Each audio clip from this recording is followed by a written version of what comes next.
They say every woman has a price. Mine was $500,000, the exact amount my husband's family paid me to disappear after his mistress got pregnant with twins. I signed without hesitation and left the country, ready to start over with nothing but my dignity and a bank account I never asked for. But 3 weeks later, staring at two pink lines on a pregnancy test in a London bathroom, I realized I'd made a deal with the devil. And the devil always comes to collect. This is the story of how I learned that some things, some people, are worth fighting for, even when the whole world tells you to walk away. My name is Emma Bennett, and this is how I bought my freedom, only to discover it came with the highest price of all. But I'm getting ahead of myself. To understand how I ended up alone and pregnant in a foreign country, you need to know where it all began. You need to know about the night everything shattered. The night I heard my husband call another woman sweetheart while I stood in our kitchen stirring the beef stew he loved, wearing the smile I'd perfected over 5 years of trying to be enough. It started with a phone call. It always does, doesn't it? The rain that October evening wasn't the gentle kind that made you want to curl up with a book and a cup of tea. It was violent, aggressive, the kind that hammered against the floor-to-ceiling windows of our Greenwich mansion like it was demanding entry. Like it knew something I didn't. I was in the kitchen, and the house smelled of red wine and slow-cooked meat. I'd spent the afternoon preparing Daniel's favorite meal, braised short ribs with roasted root vegetables, the recipe I'd perfected after dozens of attempts during our first year of marriage. Our 5th anniversary was 3 days away, and I'd been planning something special, something to remind us of who we used to be, before the fertility treatments, before the silent dinners, before the careful distance that had grown between us like frost on a window. The kitchen was my sanctuary, marble countertops, top-of-the-line appliances, a view of the manicured gardens that cost more to maintain each month than most people's rent. 5 years ago, when Daniel first brought me here as his bride, I'd felt like Cinderella. Now I mostly felt like the help. I was adjusting the heat under the Dutch oven when I heard the shower turn on upstairs. Daniel had come home 20 minutes earlier, barely grunting a hello before heading straight to our bedroom. Not unusual these days. I'd learned not to take it personally, or at least, I'd learned to pretend I didn't. His phone sat on the kitchen counter where he'd left it, face up. I wasn't the type to snoop. In 5 years of marriage, I'd built my sense of peace on a foundation of trust and willful ignorance.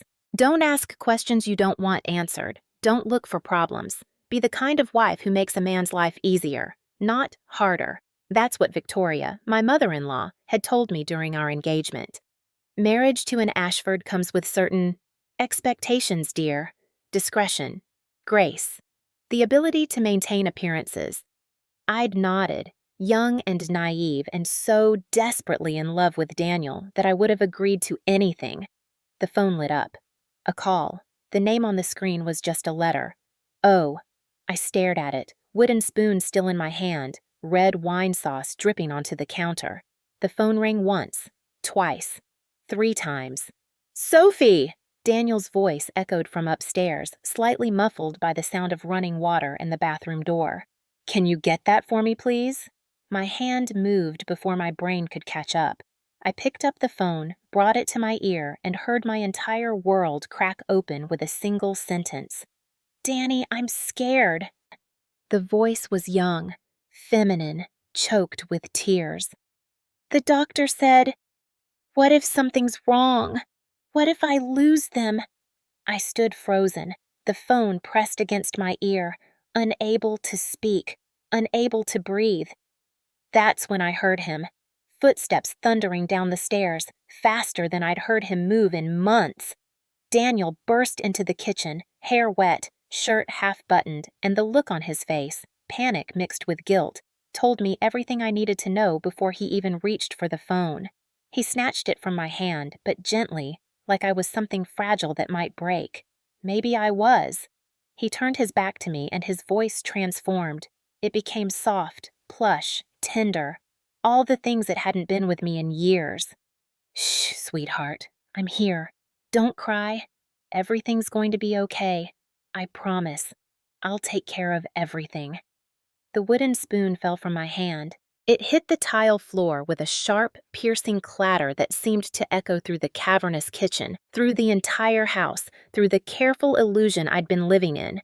Daniel's shoulders tensed. He said something else into the phone. I couldn't hear what, and then he hung up.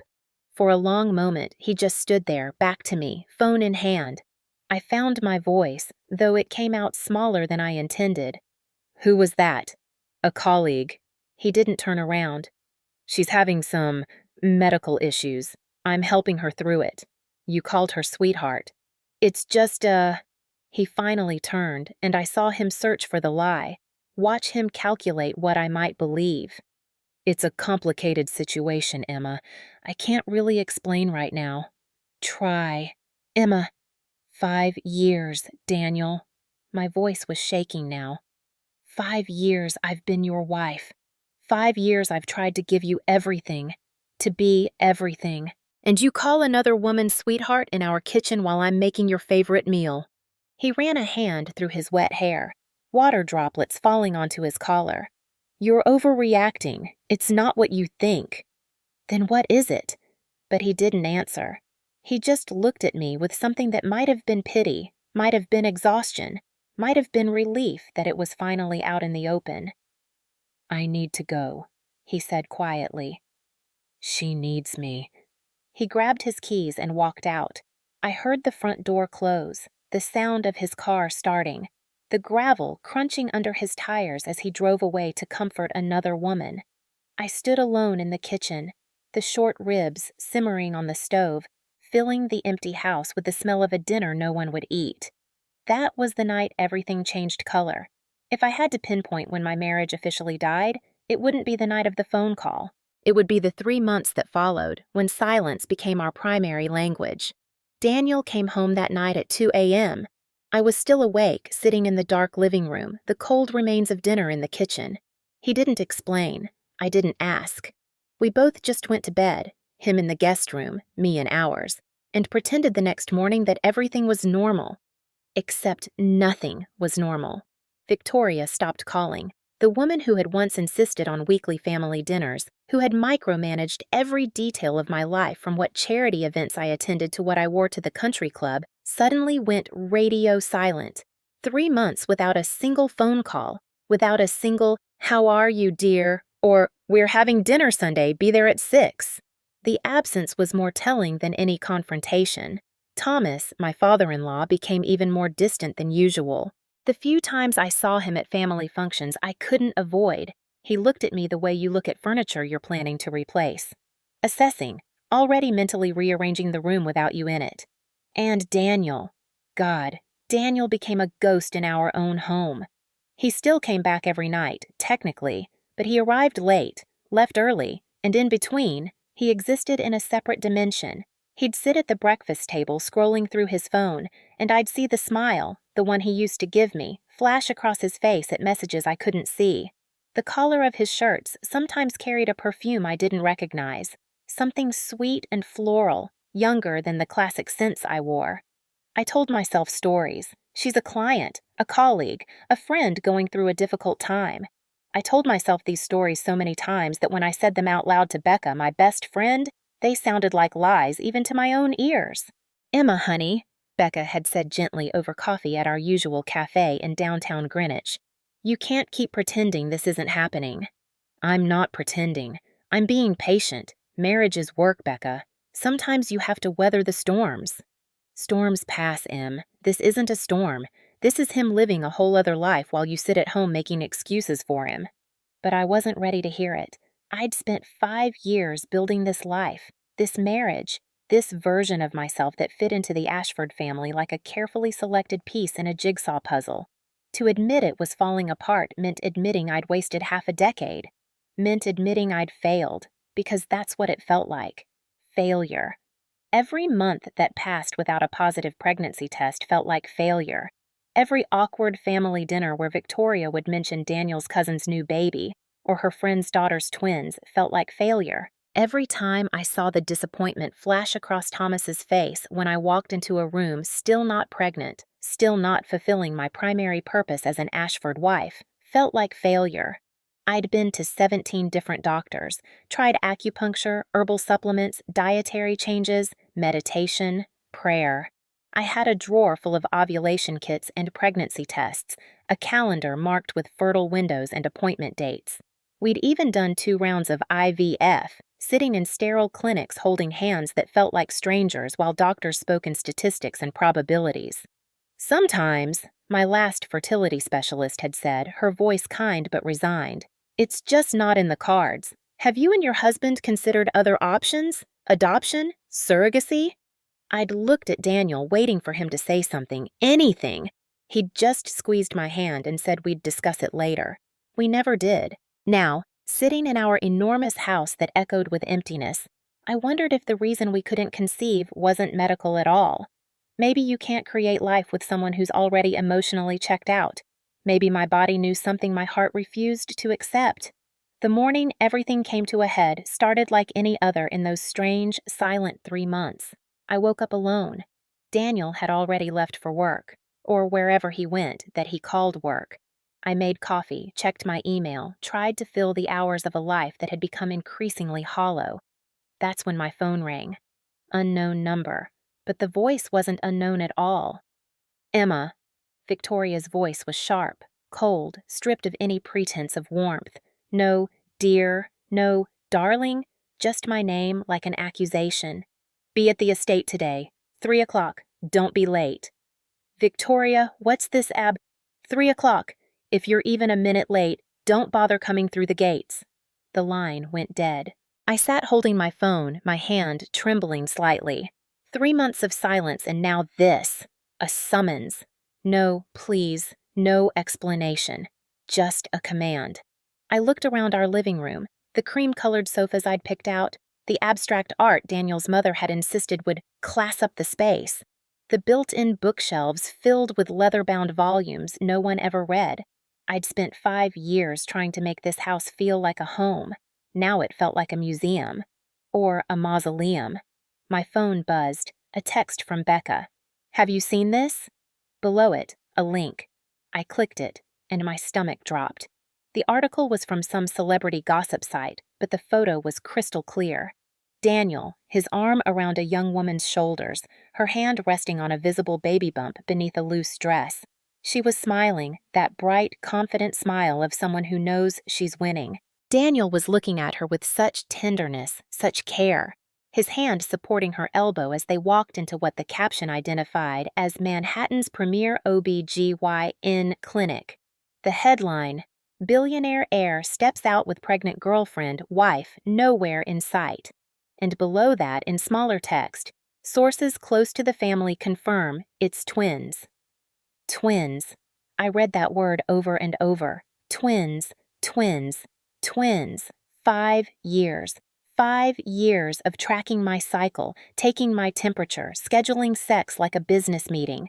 5 years of injections and hormones and disappointments and being told to just relax and it'll happen when it happens. 5 years of feeling Victoria's judgment and Thomas's disappointment and Daniel's growing distance. And this woman, whoever she was, had gotten pregnant on the first try. Not with 1 baby, but 2. I should have felt something. Rage, devastation, soul-crushing heartbreak. Instead, I felt nothing, just a vast, echoing emptiness where my feelings used to be. I got dressed carefully, not my usual casual elegance, but armor. A black sheath dress, low heels, pearl earrings, the uniform of an Ashford wife going into battle. I dried my hair, applied minimal makeup, and looked at myself in the mirror. The woman staring back at me looked composed, elegant, perfectly put together. She also looked like a stranger. I arrived at the Ashford estate at exactly 2:50 p.m., not early enough to seem desperate, not late enough to give them the satisfaction of keeping me waiting. The estate spread across 15 acres of prime Connecticut countryside, all manicured lawns and imported trees and hedges trimmed with military precision. The main house was a Georgian colonial that had been in Thomas's family for 3 generations. White columns and black shutters, and the kind of old money permanence that made you feel small just looking at it. I'd once thought this place would become my home, that I'd raise my children here, that they'd run across these lawns and climb these trees and carry on the legacy I'd married into. Now, driving through the iron gates that George, the estate manager, opened with a sympathetic nod, I felt like I was entering a courtroom, or a prison. George had worked for the Ashfords for 30 years. He'd seen 3 wives come and go, Thomas's mother, Victoria herself, and Daniel's sister-in-law, James's wife, Rachel. He'd witnessed all the family dramas, all the power plays, all the carefully orchestrated performances that passed for relationships in this world. "Miss Emma," he said quietly as I parked. His use of Miss instead of Mrs. wasn't lost on me. "Mrs. Ashford is in the study. I'm sorry." Those 2 words, "I'm sorry," told me everything I needed to know about what waited inside. I walked up the stone path, my heels clicking against the flagstones.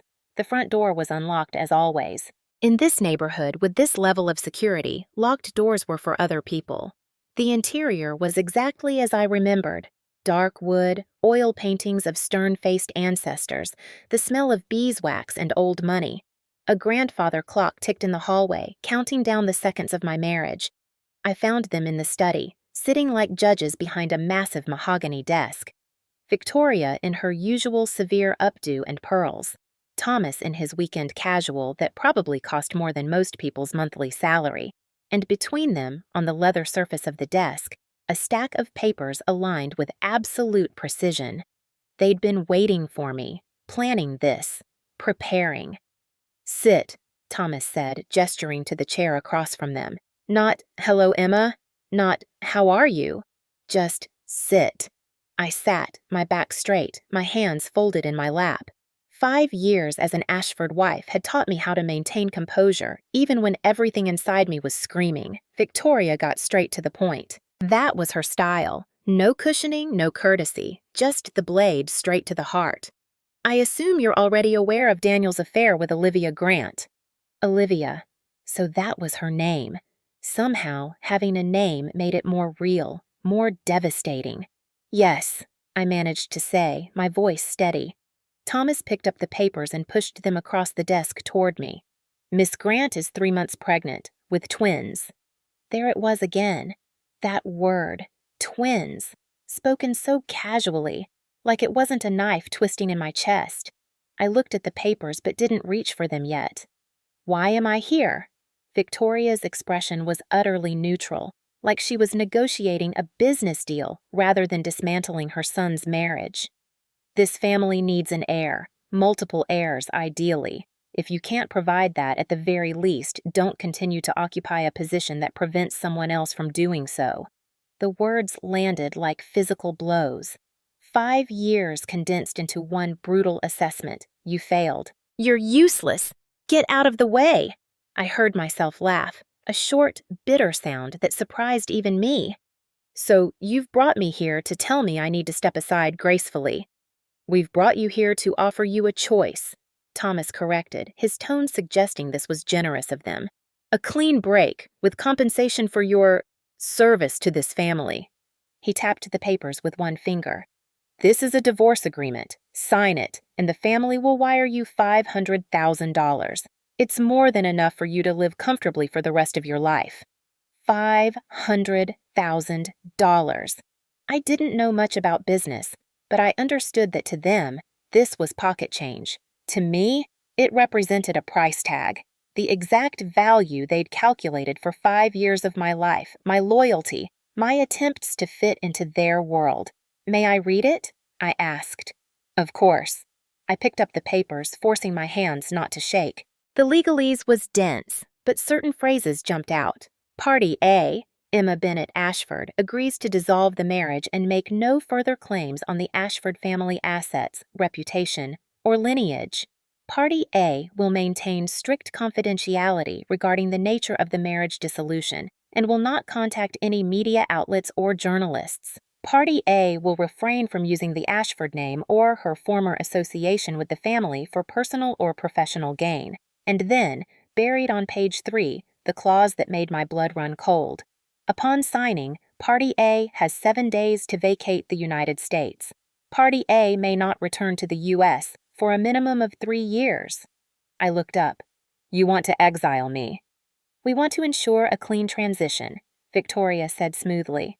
Daniel and Olivia plan to marry next spring. It would be awkward for all parties if you remained in the country. Think of it as a fresh start. Take the money, go to Europe. I hear London is lovely, and build a new life. A new life away from anything that might inconvenience you, I said. Thomas's eyes narrowed. That's not how I'd phrase it, but if it helps you understand the situation, yes. This arrangement is best for everyone. And if I don't sign? The temperature in the room seemed to drop 10 degrees. Then we'll proceed through the courts, Thomas said, his voice hardening. But I should warn you, divorce litigation is ugly, expensive, public, and given the circumstances of your inability to conceive, the narrative won't be favorable to you. People will assume all sorts of things. Failed wife, gold digger who couldn't deliver, the woman who couldn't keep her husband satisfied. I felt sick. They'd already planned this, already strategized every angle. If I fought, they'd use my infertility, something I'd spent 5 years grieving privately, as ammunition to destroy me publicly. Victoria leaned forward, her voice taking on a tone that might have passed for concern if you didn't know better. Emma, dear, think practically. What would you stay for? To watch Daniel marry Olivia? To see them with twin babies in their arms at every family function? To be the subject of pitying looks and whispered gossip? Take the money. Start over. Somewhere far away from all this pain. She made it sound almost compassionate, but I knew the truth. They were afraid my presence would be an inconvenience, a stain on their reputation, a complication for Daniel's new life. They wanted me to disappear cleanly, like a problem solved, a mess tidied up. I need time to think, I said, standing up. To consult with a lawyer. You have 3 days, Thomas said. Not one more. After that, the offer expires and we proceed with litigation. I nodded, gathering what remained of my dignity. Thank you for your clarity. I walked out of that study, down the long hallway where my wedding portrait still hung. Young Emma and Daniel, smiling under an arch of white flowers, believing in forever, and out into the rain that had started again. George was waiting by my car, holding an umbrella. Miss Emma, he said softly, for what it's worth, I think they're making a terrible mistake. I looked at this man who'd worked for the Ashfords for 3 decades, who'd seen everything, who knew exactly how this family operated. Thank you, George. That means more than you know. As I drove away, I watched the estate disappear in my rearview mirror, and I thought about that moment 5 years ago when Victoria had taken my hand on my wedding day and said, "Now that you're here, you're part of the family." I'd believed her. I'd believed that love and effort and perseverance would be enough. I'd forgotten that in families like this, even blood has an expiration date. And I was never blood at all. I drove home on autopilot, my mind spinning through scenarios, calculations, possibilities. The rain had intensified, matching the storm building inside me. By the time I pulled into our driveway, it was nearly 6 p.m., and Daniel's car was already there.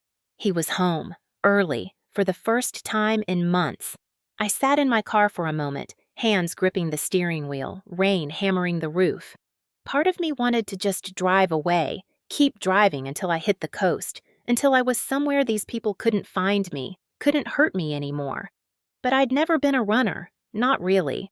I'd always been the type to stay, to work through problems, to believe that effort and loyalty mattered. Maybe that was my biggest mistake. I gathered my purse and the divorce papers, they'd given me a copy naturally, and walked through the rain to our front door. The house lights were on, warm and inviting from the outside, cold and hollow once you stepped through. Daniel was in the living room, sitting on the couch with a glass of whiskey. Not his first, judging by the loose way he held it and the bottle on the coffee table. He looked up when I entered, and I saw something in his face I hadn't seen in months. Guilt. "You went to see them," he said, not a question. "Your mother summoned me. I obeyed, like a good Ashford wife." I dropped my purse on the console table and stood in the doorway, not quite ready to enter fully into the room, into this conversation, into the ending I could feel approaching. "Emma, when were you going to tell me?" I asked, my voice surprisingly calm. About Olivia? About the babies? Or were you just going to let me find out from gossip sites and divorce papers? He set down his glass and ran both hands through his hair, a nervous gesture I remembered from years ago, before he'd learned to control every expression, every tell. I didn't know how. Every time I tried to bring it up, I just couldn't find the words.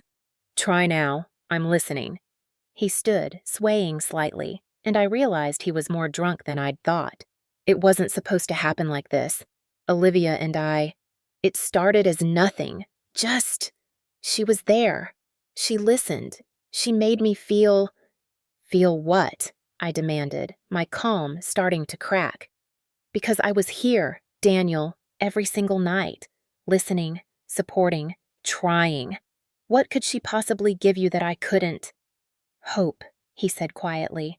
She gave me hope that I could be a father, that I could have the family my parents kept demanding, that I could finally be enough for them. The words hung in the air between us. I could have been enough for them, not we, not us, him. So you found someone more fertile and decided I was expendable, I said flatly. It's not that simple. It is exactly that simple. My voice rose despite my efforts to control it. I spent 5 years trying to give you a child.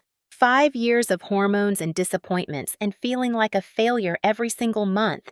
And the moment someone else gets pregnant, on the first try with twins, your parents offer me $500,000 to disappear. I didn't ask them to do that, Daniel said, but his voice lacked conviction. But you didn't stop them either. I moved further into the room now, finally, standing on the opposite side of the coffee table from him. Tell me something, Daniel. Do you love her? He looked at me, and I saw the answer before he spoke. Yes. His voice was barely above a whisper. I think I do. Very much. Of all the things I'd expected to feel in this moment, rage, heartbreak, devastation, what actually washed over me was a strange, hollow relief. At least now I knew. At least now I could stop pretending, stop hoping, stop wasting energy on a marriage that had been over for months, maybe longer. I see, I said quietly. I walked to the kitchen, needing to move, needing to do something with my hands. I poured myself a glass of water from the tap, drank it slowly, and felt Daniel follow me. Emma, listen, I don't want you to suffer.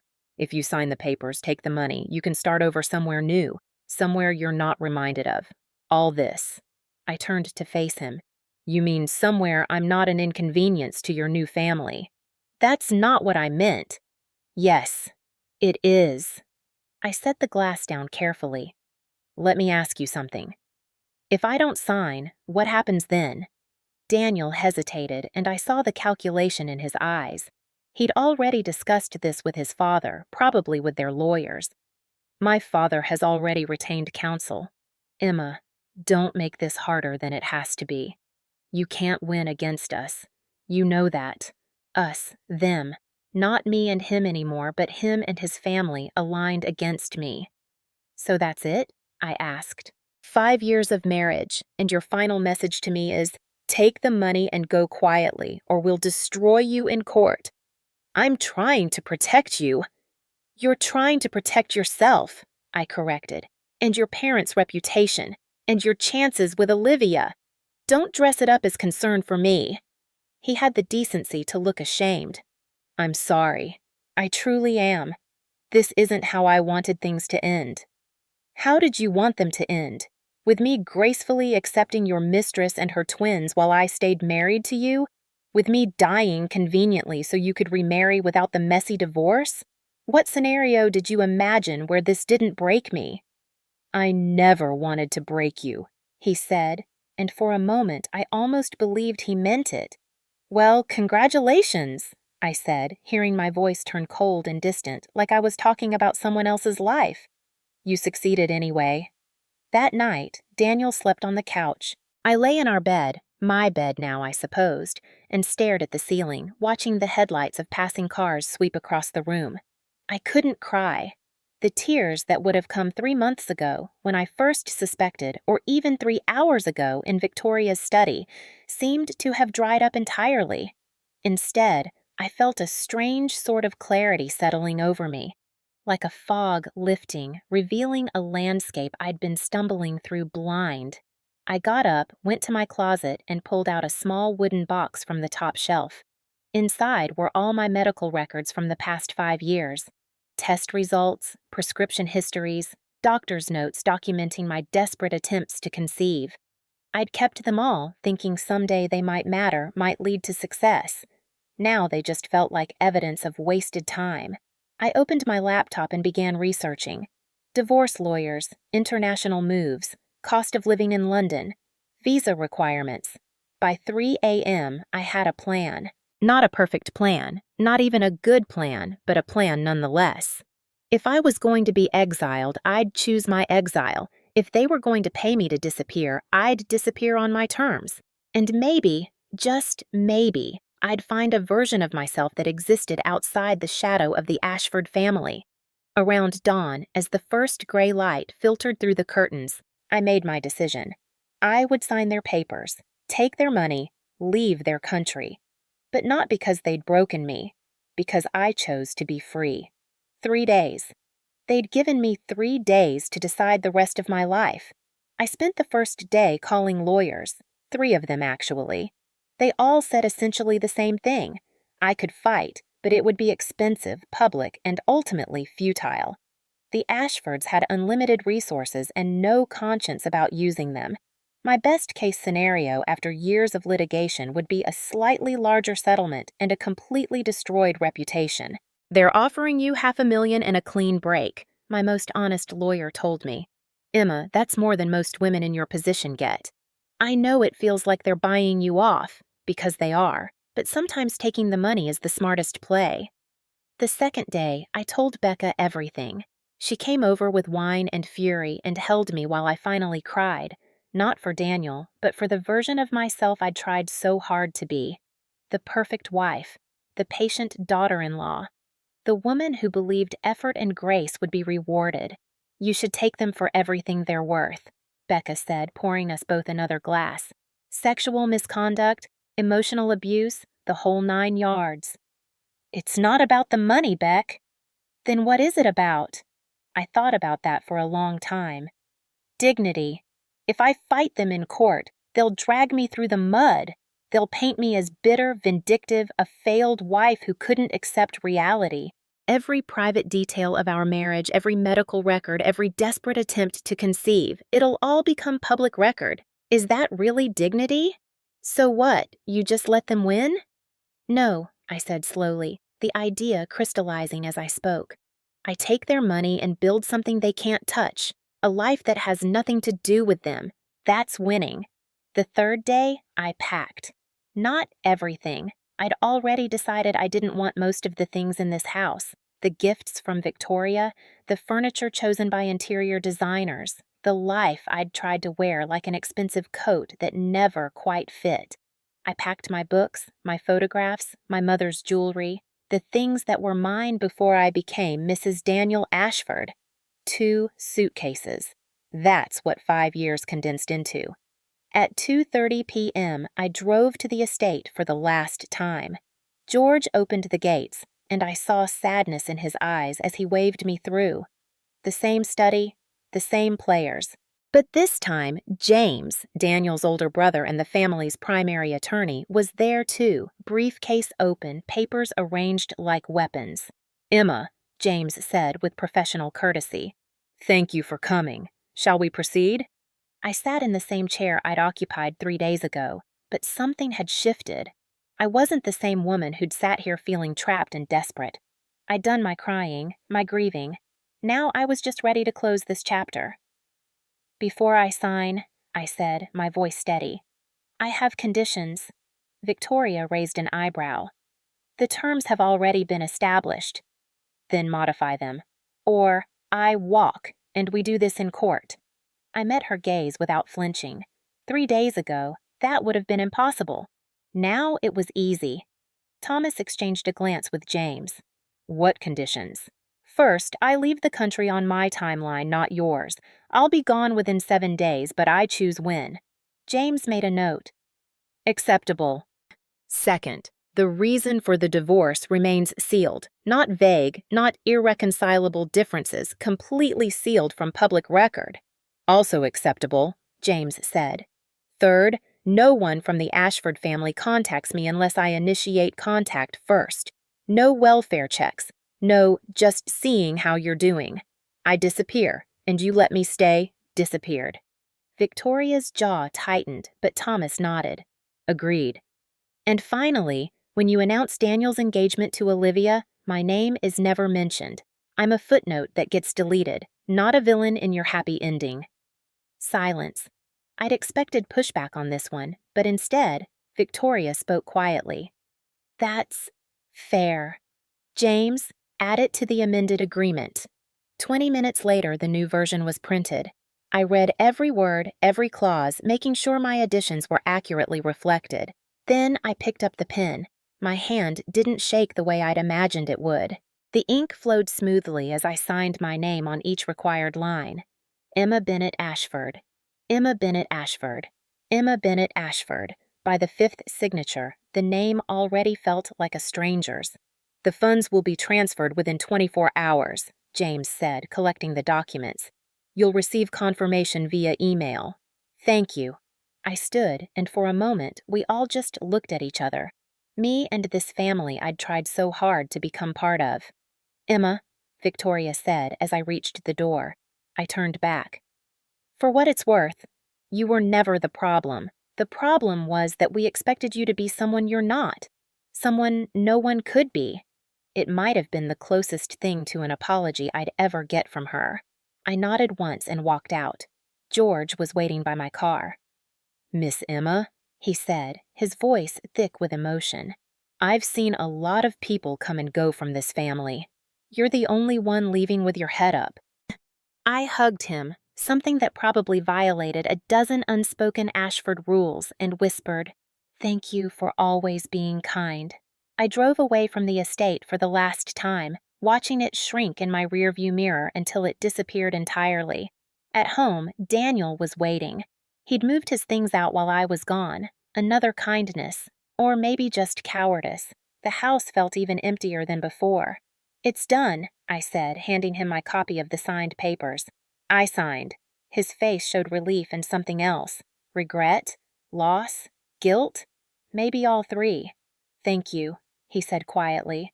"I know that doesn't mean much, but thank you. Don't thank me. Just be a good father. To your twins. Be the kind of father they deserve." He nodded, unable to meet my eyes. That night was our last under the same roof. I slept fitfully, my dreams full of papers and signatures and doors closing. When I woke around 3 a.m., I found Daniel standing in the doorway of the bedroom. "I'm sorry," he whispered into the darkness. "For all of it, for not being stronger, for not protecting you, for choosing the easy path instead of the right one." "I know," I said. And I did. I believed he was sorry. I just also knew that sorry wasn't enough to change anything. The next morning, he was gone before I woke up. He'd left a note on the kitchen counter. "The house is yours until you leave. Take whatever you want." I looked around at the expensive furniture, the designer curtains, the life I'd carefully curated. In the end, I took nothing but my suitcases. Some prices are worth paying. And freedom, even if it comes with exile, has a value that can't be calculated. Becca drove me to JFK 5 days later. I was flying to London with 2 suitcases, a bank account with $500,000, and a future I couldn't begin to imagine. "Call me every day," Becca demanded, hugging me tight at the departure gate. "And if you need me, I'll be on the next plane." "I know." I held her close, this woman who'd been my anchor through everything. "I love you, Beck. I love you too. Now go. Go be free." I walked through security, through the terminal, onto the plane. As we lifted off and New York City fell away beneath me, I felt something I hadn't felt in years. Possibility. I didn't know who Emma Bennett was without the Ashford name attached to it, but I was about to find out, and somewhere over the Atlantic Ocean, as I pressed my hand against the cool window and watched the clouds roll past, I whispered to myself, "This isn't an ending. It's a beginning." I had no idea how right I was, or how complicated that beginning would become. The plane touched down at Heathrow at 6:47 a.m., and London greeted me with typical November weather: gray skies, drizzle, and a bone-deep cold that seeped through my coat the moment I stepped outside the terminal.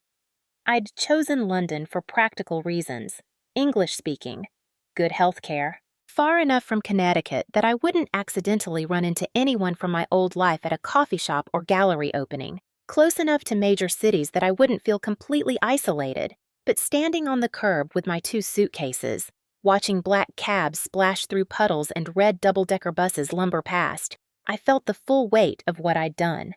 I was in a foreign country, alone, with no job, no home, and no plan beyond start over.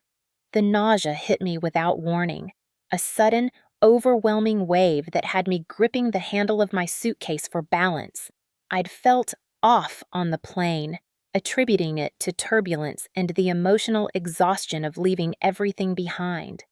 But this was different, more intense. I took deep breaths, willing the feeling to pass. A concerned airport employee approached. "You all right, miss? Need me to call someone?" "I'm fine," I managed. "Just jet lag." The nausea subsided enough for me to function. I got into a black cab and gave the driver the address of a short-term rental I'd booked online. A small flat in Kensington that cost more per week than seemed reasonable, but was available immediately. As we drove through London's morning traffic, I caught glimpses of the city waking up. People queuing for buses, cafes opening their doors, the Thames glinting dully under the gray sky.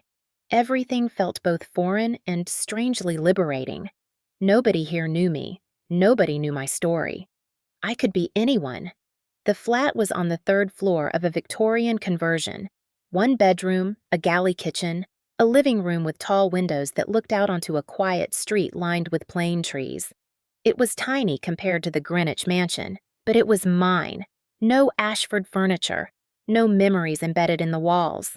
I spent the first day unpacking, fighting waves of fatigue and nausea that I kept attributing to stress. The second day, I registered with a local GP, opened a British bank account, and bought basics: groceries, a kettle, towels that weren't monogrammed with someone else's initials. Becca called every evening, her voice a tether to home. "How is it?" she asked on day 3.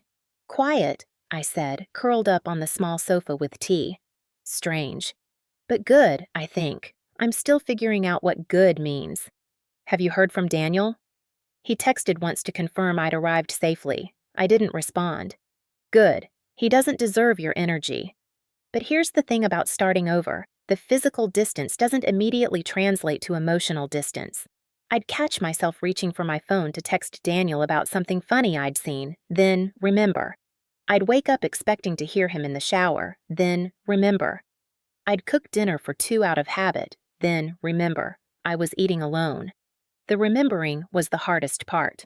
By the end of the first week, the nausea had become a constant companion. I'd wake up feeling sick, fight through it, and by evening feel slightly better, only to repeat the cycle the next morning. I told myself it was the adjustment: new city, new water, new stress. But deep down, in a place I wasn't ready to examine yet, I wondered. I'd been so consumed with leaving, with surviving, with escaping, that I hadn't thought about timing, about the possibility that might exist despite 5 years of evidence to the contrary. On day 9, I walked past a Boots pharmacy and stopped, stared at the window, walked away, came back, walked away again. On day 10, I bought a pregnancy test. 2, actually, just to be sure. I hid them in the back of the bathroom cabinet behind the extra toilet paper, like they might disappear if I didn't look at them. I told myself I'd take them eventually, when I was ready, when I felt stronger. But every morning I'd open the cabinet, see the boxes, and close the door again. Not today, not yet. I couldn't handle another disappointment. Not now. Not when I was barely holding myself together as it was. The morning of day 11, I woke up at 5 a.m. and ran to the bathroom, barely making it in time to vomit. This wasn't stress. This wasn't jet lag. This wasn't adjustment. This was something else. I sat on the cold bathroom floor, my back against the tub, and let myself think the thought I'd been avoiding. What if I'm pregnant? The possibility seemed both impossible and inevitable. 5 years of trying. 5 years of negative tests and crushing disappointments. And now, when my marriage was over, when I was alone in a foreign country, when I had nothing left to lose, I reached into the cabinet with shaking hands and pulled out one of the tests. The instructions were the same as every test I'd taken before. Pee on the stick. Wait 3 minutes. 1 line. Negative. 2 lines. Positive. I'd been through this ritual so many times I could do it in my sleep. But this time felt different. This time I was terrified of what I might see. I did it quickly before I could change my mind. Then I set the test on the sink and forced myself to walk away. To go to the kitchen, to count to 180 in my head while making tea. I had no intention of drinking. When I came back, there were 2 lines. Dark, clear, unmistakable. I took the second test immediately, not trusting the first. 3 minutes later, 2 lines again.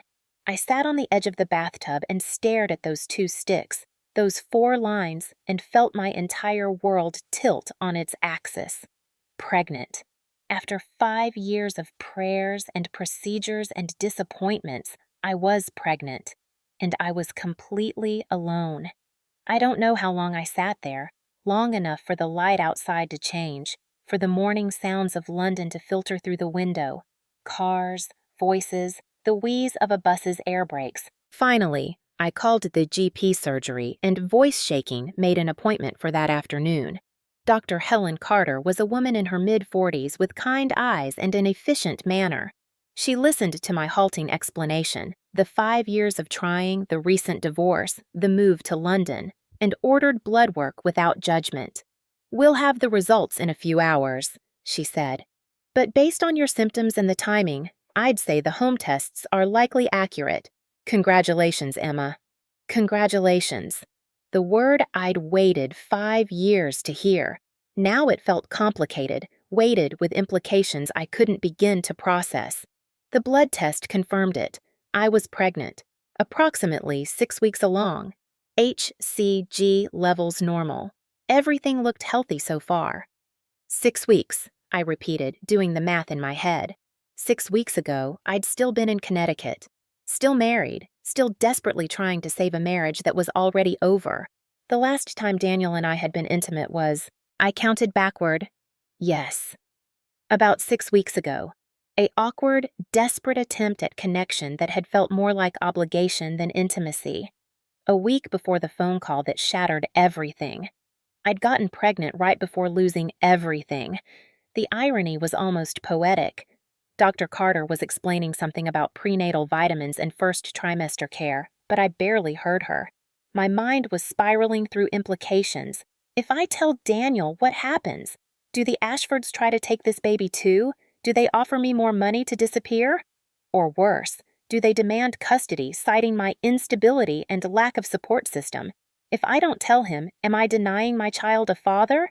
Am I making the same mistake in reverse? "Emma?" Dr. Carter's voice pulled me back. "Are you all right? This is a lot to process." Yes. No. I don't know." I looked at her, this stranger who suddenly held one of my biggest secrets. "I can't tell anyone. Not yet. Please." "Your medical information is completely confidential," she assured me. "But Emma, you'll need support. Family? Friends?" "I have a friend in the States, but if I tell her, I'll make it real. And I'm not. I'm not ready for it to be real yet." Dr. Carter nodded slowly. "That's understandable. But you can't hide a pregnancy forever. Eventually, you'll need to decide what you want to do." What I wanted. That was the question, wasn't it? For 5 years, I'd wanted nothing more than to be pregnant, to carry a child, to be a mother. But I'd imagined it differently, with a husband beside me, with family support. with a nursery in a beautiful house instead of a one-bedroom flat in a foreign city. I'd never imagined doing this alone. That night, I lay in bed with my hand on my still flat stomach. No visible evidence yet. Just me and this tiny cluster of cells that were somehow becoming a person. My person. Around midnight, my phone buzzed. Becca, right on schedule. "How are you?" she asked. I opened my mouth to say fine, to give my usual update about adjusting to London, learning the tube system, finding good coffee shops. Instead, what came out was, "Becca, I'm pregnant." Silence. Then, "What?" "I'm pregnant. 6 weeks. I just found out today." "Oh my God." Her voice rose to a squeak. "Oh my God, Emma, that's incredible. After all this time." "I know." "Does Daniel know?" "No, and I'm not going to tell him."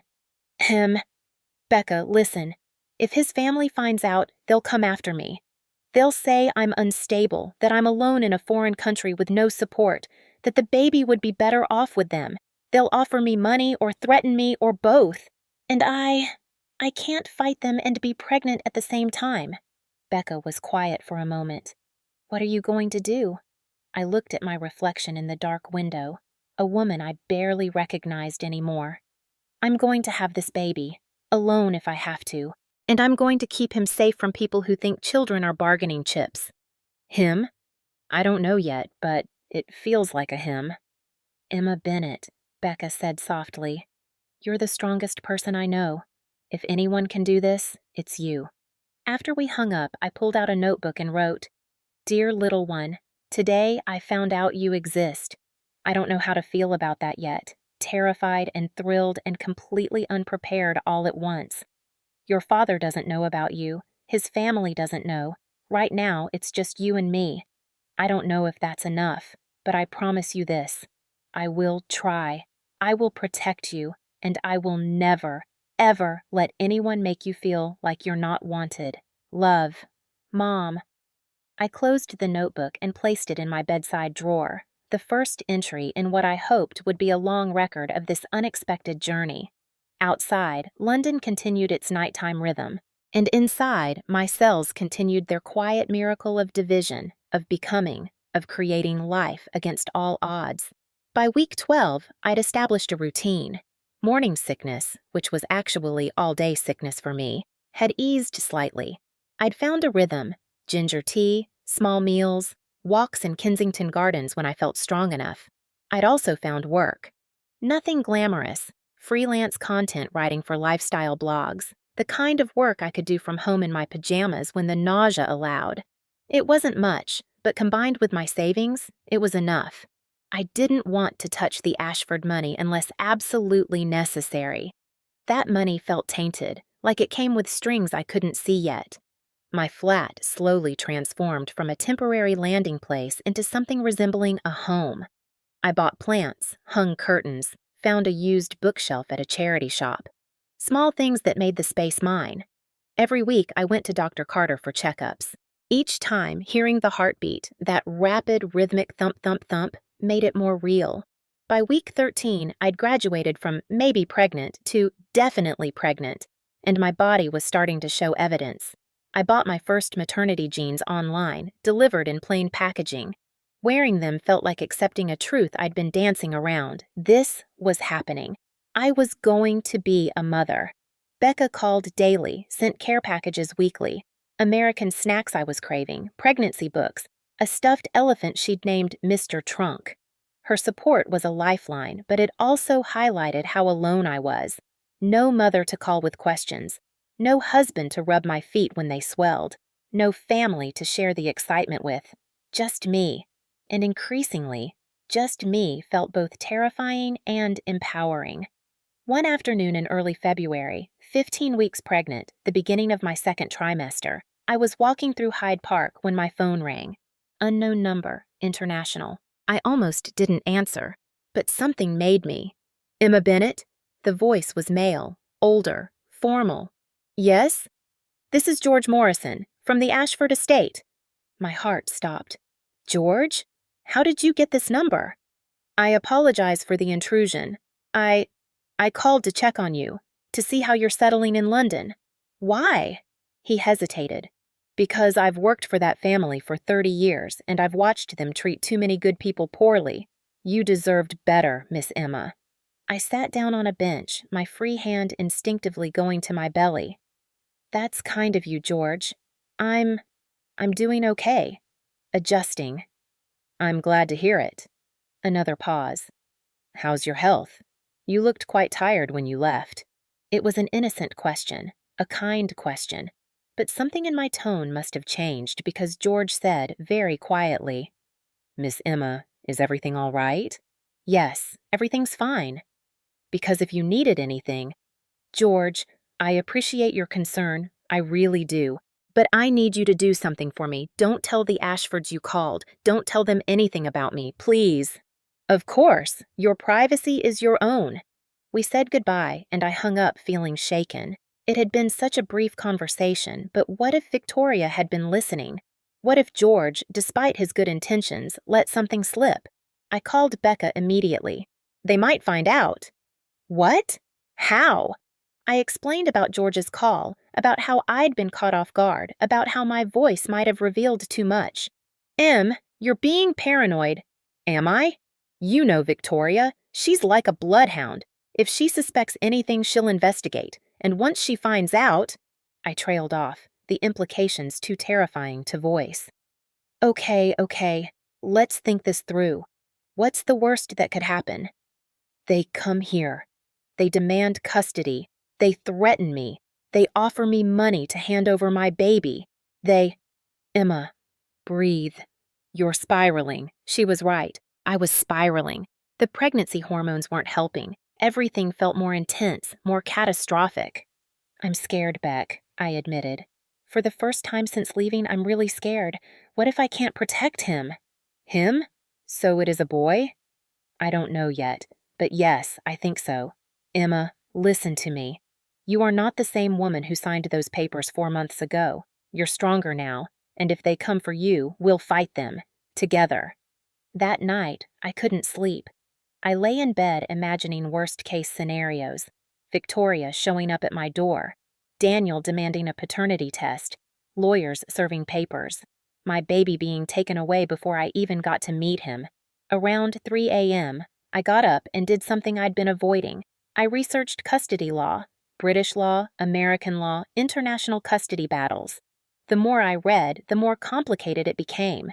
Bottom line, as the mother carrying the child living in the UK, I had strong legal standing, but the Ashfords had unlimited resources and no qualms about using them. If they wanted to make my life hell, they could. I needed protection. I needed a plan. The next morning, I called a British family law attorney named Catherine Price. Her office was in Bloomsbury, all dark wood and law books and quiet competence. I told her everything, the marriage, the divorce, the pregnancy, the fear that Daniel's family would try to take my child. Catherine listened without interrupting, taking notes in precise handwriting. When I finished, she leaned back in her chair. First thing, stop panicking. Legally, you're in a strong position. You're the biological mother, you're carrying the child, and you're a resident of the UK. Unless they can prove you're unfit, and being a single mother absolutely doesn't qualify, they have no grounds to take custody. But they're rich, they're powerful. So are lots of people. Money doesn't override law. She paused. That said, they can make things difficult. Harassment, pressure, attempts to negotiate. You need to be prepared for that. How do I prepare? Document everything. Any contact from them, any threats, any offers. Keep records of your prenatal care, showing you're providing proper medical attention. Build a support network here. Friends, doctors, anyone who can testify that you're a fit parent. And most importantly, don't engage unless absolutely necessary. Let them make the first move and we'll respond appropriately. I left her office feeling slightly better. At least I had a plan now. At least I wasn't completely defenseless. At 18 weeks pregnant, now visibly showing, I started noticing her. It began subtly. A woman at the cafe I frequented, always there when I arrived, always leaving shortly after I did. The same woman in the park during my afternoon walks, at the grocery store, at the bookshop. She was young, mid-20s, casually dressed in jeans and sweaters with dark hair pulled back in a ponytail. Nothing threatening about her appearance, but her presence felt wrong, too coincidental. By the third time I spotted her, I was certain someone was watching me. I waited until I saw her at the cafe again, then approached her table directly. "Why are you following me?" She looked up, startled, and I saw genuine surprise in her eyes. What? "I've seen you, multiple times, always where I am. So I'll ask again. Why are you following me?" Color flooded her cheeks. "I'm not—" She stopped, seeing that I wasn't buying it. "Look, can we talk? Privately?" We walked to a quiet corner of the park. The woman kept her distance, hands in her pockets, looking uncomfortable. "My name is Natalie Torres," she said. "I work for Victoria Ashford as her executive assistant." My blood turned to ice. "So she does know. She knows you're in London. She knows you're doing well." "That's all." "That's all? You've been stalking me for weeks!" "Not stalking, observing. Mrs. Ashford wanted to ensure you were settling in properly. She felt responsible." I laughed bitterly. "Responsible? She exiled me, and now she's spying on me. That's not responsibility, that's control." Natalie looked pained. "I know how this looks, but I want you to know something." She glanced around, then lowered her voice. "What they did to you was wrong. I've watched Mrs. Ashford treat 3 daughter-in-laws like disposal items, and you're the first one who fought back. I admire that.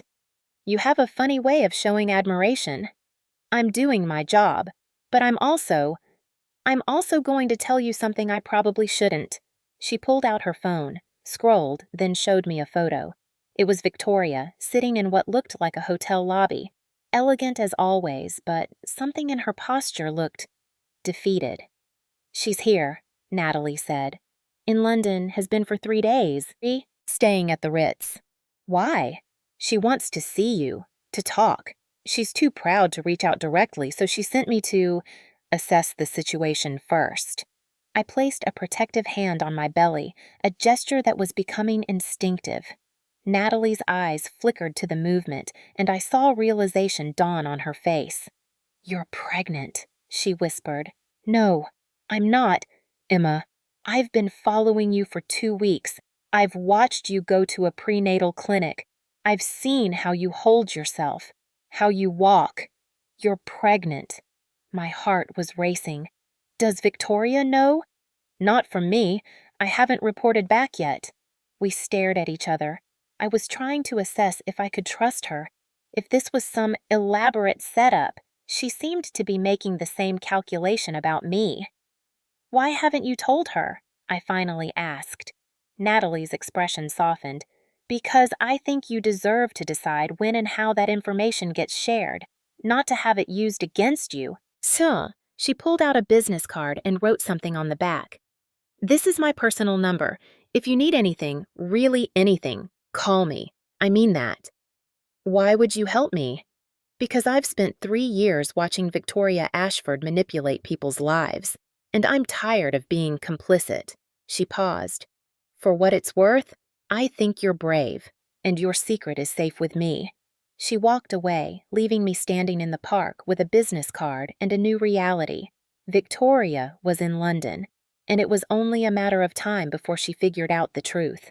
That evening, Becca called with urgency in her voice. "Emma, you need to see something." She sent a link to a Society page article.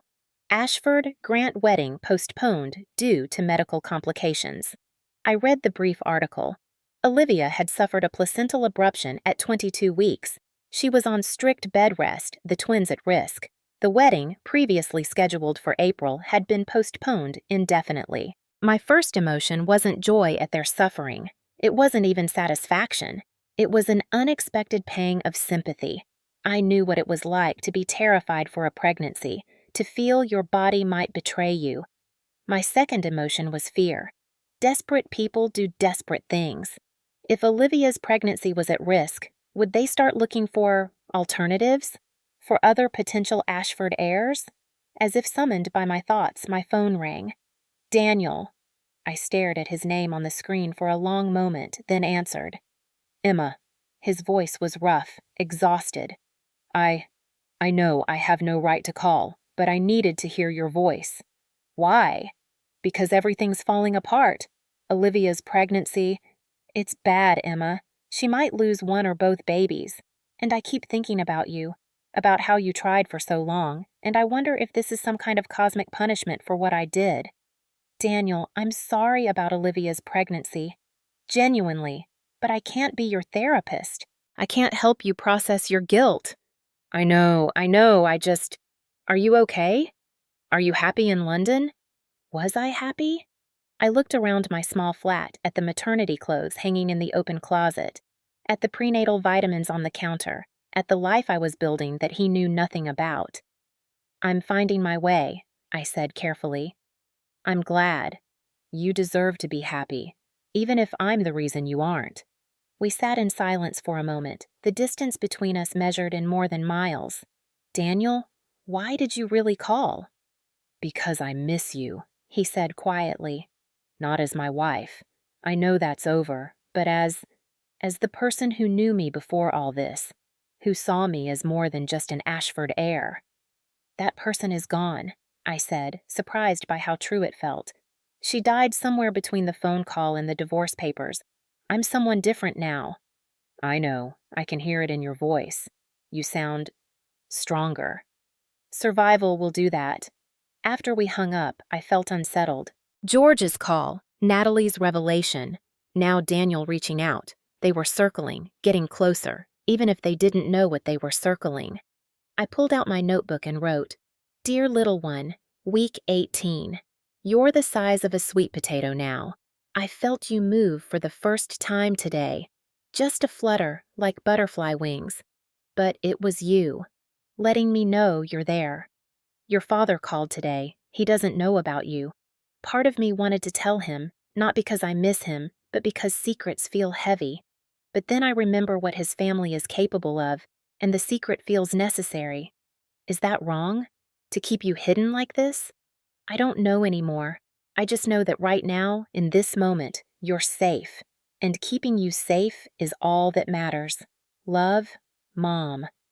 I closed the notebook and looked out the window at London's glittering evening lights. Somewhere out there, Victoria was staying at the Ritz, deciding whether to confront me. Somewhere across the Atlantic, Daniel was grappling with a failing pregnancy and a failing relationship. Somewhere in this vast, complicated world, people were making decisions that would impact my life. But in this small flat, in this moment, it was just me and my secret. Me and the tiny life growing inside me that kicked and fluttered and reminded me that some things were worth protecting at any cost. I placed both hands on my belly and whispered, I've got you. Whatever comes, I've got you. Outside, it started to rain, that soft London rain that feels more like mist. And inside, my baby moved again, as if answering, I know, Mom, I know. At 26 weeks pregnant, I'd grown comfortable with my secret. My belly was undeniably round now, but I wore loose clothing, avoided social media entirely, and kept my circle small. Dr. Carter, Becca, Catherine, my lawyer, and Natalie, who'd become an unexpected ally, texting occasionally to check in without reporting back to Victoria. I'd started to believe I might actually pull this off, that I could have this baby in peace, raise him in London, and by the time the Ashfords found out, he'd be so firmly mine that they couldn't touch him. I should have known better. The call came on a Tuesday morning in late March. I was making breakfast, watching toast brown while fighting a backache, when my phone rang. Daniel. I almost didn't answer. We hadn't spoken since his call about Olivia's pregnancy complications, but something made me pick up. Emma. His voice was different, sharp, accusatory. I know. My heart stopped. The toast popped up, the sound impossibly loud in the sudden silence. Know what? I managed, my hand instinctively moving to my belly. That you're pregnant. That it's mine. The kitchen tilted. I gripped the counter for support. How?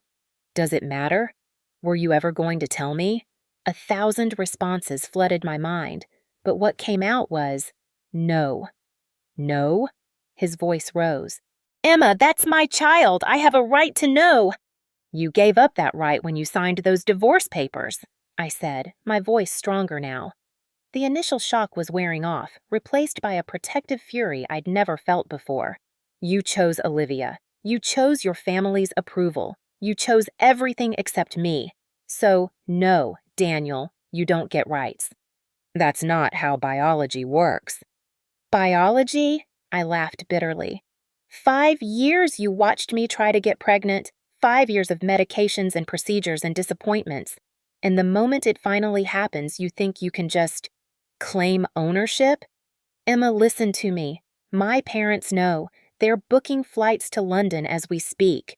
If you think you can just hide my child, your child is inside my body. Under British law, that means something. Tell your parents to save their money. They're not welcome here. You can't stop them from— Watch me. I hung up, my hands shaking so badly I nearly dropped the phone. Then I immediately called Catherine. They know, I said without preamble. Daniel just called. Victoria and Thomas are coming to London. Okay. Catherine's voice was calm, professional. Okay, first things first. You're 26 weeks pregnant, yes? Yes. Good. That's late enough that no court would consider termination or surrender. Second, you're a UK resident receiving prenatal care, documenting everything. We're in a strong position. Third, I need you to not engage with them at all. If they show up at your door, don't let them in. If they call, don't answer. All communication goes through me. Catherine, they have unlimited resources. And we have the law. Emma, I need you to trust the process. Can you do that? I looked down at my belly, at the visible proof of the life I was protecting. Yes, I can do that. After I hung up, I texted Natalie. How long have you known? Her response came immediately. I didn't tell them. I swear. Then who? George called Victoria last week, mentioned he'd spoken to you. She got suspicious and hired a different investigator. I only found out this morning. I'm so sorry, Emma. I sat down heavily on the couch, piecing together how it happened. George's innocent check-in call, Victoria's instincts, a private investigator who'd been more subtle than Natalie, who I'd never noticed. Photos of me entering the prenatal clinic, probably. Maybe long lens shots of my belly. Enough evidence for Victoria to put it together. My phone rang again. Victoria this time. Against Catherine's advice, I answered. I needed to face this head on. Emma. Her voice was cold, controlled. I believe congratulations are in order. What do you want, Victoria? What I've always wanted. What's best for the Ashford family. That child you're carrying is my grandchild, my blood, and I will not allow you to keep him from us. He's not yours to claim. Legally, we'll see about that. But Emma, let's not make this ugly. You're alone in a foreign country, 6 months pregnant with limited resources. We can provide everything: medical care, financial security, family support. Think about what's best for the child. I am thinking about him. That's why I'm keeping him away from people who think children are commodities. Victoria's voice hardened. You're making a mistake. We're flying in tomorrow. We will see you, and we will discuss this like rational adults. Unless you prefer we involve the courts immediately? Involve whoever you want. I have lawyers too, and I have something you don't. I'm his mother. That counts for something, even in your world. I hung up before she could respond, then immediately vomited, though whether from morning sickness or stress, I couldn't tell. The next 24 hours were a blur of preparation. Catherine came to my flat, reviewed documents, explained legal strategies. Becca called every hour, offering to fly over. I declined. I needed to do this myself. That night, I barely slept. I lay in bed, hands on my belly, feeling my son kick and roll. He was active tonight, as if sensing my anxiety. I'm sorry, little one, I whispered. I'm so sorry you're being fought over before you're even born. But I promise you this. I won't let them take you. I won't let them make you feel like a pawn in their games. He kicked hard, right against my hand. I chose to interpret it as agreement. They arrived at 10 a.m. on Wednesday. I watched from my window as a black Mercedes pulled up to my building, ridiculously ostentatious for London, exactly Victoria's style. She stepped out first, immaculate in a cream coat and heels despite the drizzle. Thomas followed, then James, their lawyer son. They'd brought their legal team to intimidate me. Well, two could play that game. I'd asked Catherine to be present. She arrived 10 minutes before them, briefcase in hand, all business. "Remember," she said, "you don't have to let them in. We can do this at my office on neutral ground." "No," I said. "If they want to invade my space, let them see how I actually live. Let them see what they exiled me to." The buzzer rang. I let them up. Victoria swept in first, her eyes immediately cataloging everything. The small space, the second-hand furniture, the single bedroom visible through the open door. I saw her mask slip for just a second, surprise, maybe even concern, before the cold control reasserted itself. "Emma," she didn't move to embrace me or even shake hands, just stood in my tiny living room like a queen surveying unfamiliar territory. "You look, well." "Thank you for noticing." I gestured to the couch and chairs I'd arranged. "Please sit, though I apologize for the accommodations. They're not quite what you're used to." Thomas sat stiffly, James beside him. Victoria remained standing until she realized I wasn't going to sit first, then finally lowered herself onto my worn couch. Catherine sat next to me, her presence a silent reminder that I wasn't alone. "Shall we begin?" Victoria said, as if this were a board meeting. "Emma, I'll be direct. The child you're carrying is an Ashford. That comes with certain responsibilities and rights." "The child I'm carrying," I said slowly, "is a Bennett. My name, my body, my choice about what happens next." James leaned forward. "Emma, let's discuss this rationally. You're a single woman, living alone in a foreign country, working freelance. Can you honestly say you can provide the stability a child needs?"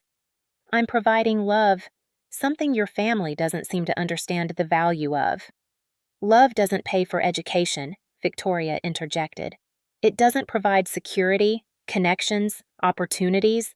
It also doesn't come with conditions," I countered. "Your love always had a price tag. Be the perfect wife, produce an heir, don't make waves. I'm done paying that price, and my son won't be raised to pay it either." "Your son?" Thomas spoke for the first time. "You know it's a boy?" I hesitated, realizing I'd revealed more than I intended. "Yes, I found out last week." Something flickered across Victoria's face, genuine emotion, quickly suppressed. "A grandson," she murmured. "My son," I emphasized, "who will grow up knowing his worth isn't determined by his last name or his inheritance." James pulled out documents from his briefcase. "We've prepared a custody proposal. It's quite generous, actually. You'd retain primary physical custody while the child is young, but the Ashfords would have extensive visitation rights. We'd establish a trust fund, $10 million, for his education and future. He'd spend summers in Connecticut, learn the family business, be properly integrated into—" "Properly integrated?" I interrupted. "You mean properly controlled? Properly molded into another Ashford heir who values money over people." "We value family," Victoria said sharply. "No, you value legacy. There's a difference." Catherine spoke for the first time. "My client has made her position clear. She has sole custody rights as the biological mother and UK resident. Your proposal, while financially impressive, has no legal weight unless she agrees to it." "Everything has legal weight if you push hard enough," James said coolly. "Is that a threat?" Catherine's voice remained pleasant, but steel undercut it. "It's a reality check," Thomas said. "Emma, you seem to think you hold all the cards here. You don't. We have resources you can't imagine. We can make this easy, or we can make it very, very difficult." I felt my son kick hard, as if responding to the threat. I placed my hand over the spot and took a breath. "Do you know what I've learned in the past 6 months?" I said quietly. "I've learned that difficulty doesn't break you if you're fighting for the right reasons. I've learned that I'm stronger than I ever gave myself credit for. And I've learned that the moment you stop living for other people's approval, you become free." I looked at each of them in turn. "You can threaten me. You can throw money at this. You can hire 100 lawyers. But you can't change the fundamental reality. This baby is mine. He's growing inside me. He'll be born here, in London, far away from your influence. And by the time he's old enough to understand what family means, I'll have shown him that real family doesn't demand perfection. It offers unconditional love. Victoria stood abruptly. You're being foolish and selfish. That child deserves to know his father, his family. His father, I said, my voice rising for the first time, cheated on me, divorced me, and paid me to leave the country. So forgive me if I don't think Daniel's suddenly earned Father of the Year status just because biology says he's involved. Emma, Thomas started. No, you've said your piece. Now I'll say mine. I don't want your money. I don't want your custody proposals. I don't want your generous offers that come with strings attached. I want you to leave, and I want you to stay away from my son unless and until I decide on my terms, my timeline, that you've earned the privilege of knowing him. You can't keep us from our grandchild, Victoria said, her control finally cracking. You don't have that right. Actually, Catherine said calmly, under British law, she does. Grandparents have no automatic visitation rights. She can bar you completely if she chooses. The room fell silent except for the sound of rain against the windows. Finally, James gathered his papers. We'll be in touch through legal channels. You do that, Catherine said. We'll be ready. They stood to leave. Victoria paused at the door, turning back to me. I know you think we're monsters, she said quietly, but we're just trying to protect what's ours. He's not yours to protect, I replied. He's mine. After they left, I collapsed onto the couch, shaking. Catherine sat beside me, her hand on my shoulder. You did beautifully, she said. They'll come after me, won't they? In court? Probably. But Emma, we'll win. I promise you, we'll win. After she left, I called Becca and sobbed. Not from fear, though I was afraid, but from the sheer exhaustion of fighting, of constantly being under siege, of having to defend my right to my own child. I'm flying over, Becca said firmly. Don't argue. You need someone physically with you right now. I was too tired to protest. Daniel showed up alone the next day. No lawyers, no parents, just him standing in my doorway looking haggard and desperate. Can we talk? He asked. Please, just talk. Against my better judgment, I let him in. We sat in my small living room, me in the armchair, him on the couch, a careful distance between us.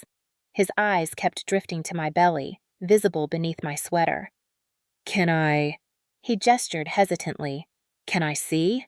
I pulled up my sweater slightly, revealing the rounded curve. Daniel's face crumpled. God, Emma.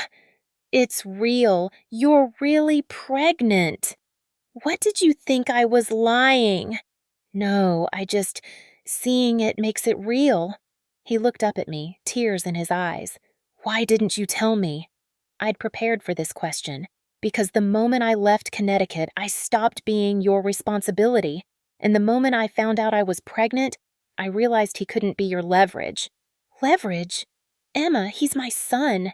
Biologically, that's all. You don't get to call yourself his father just because of genetics. Daniel leaned forward, elbows on his knees, head in his hands.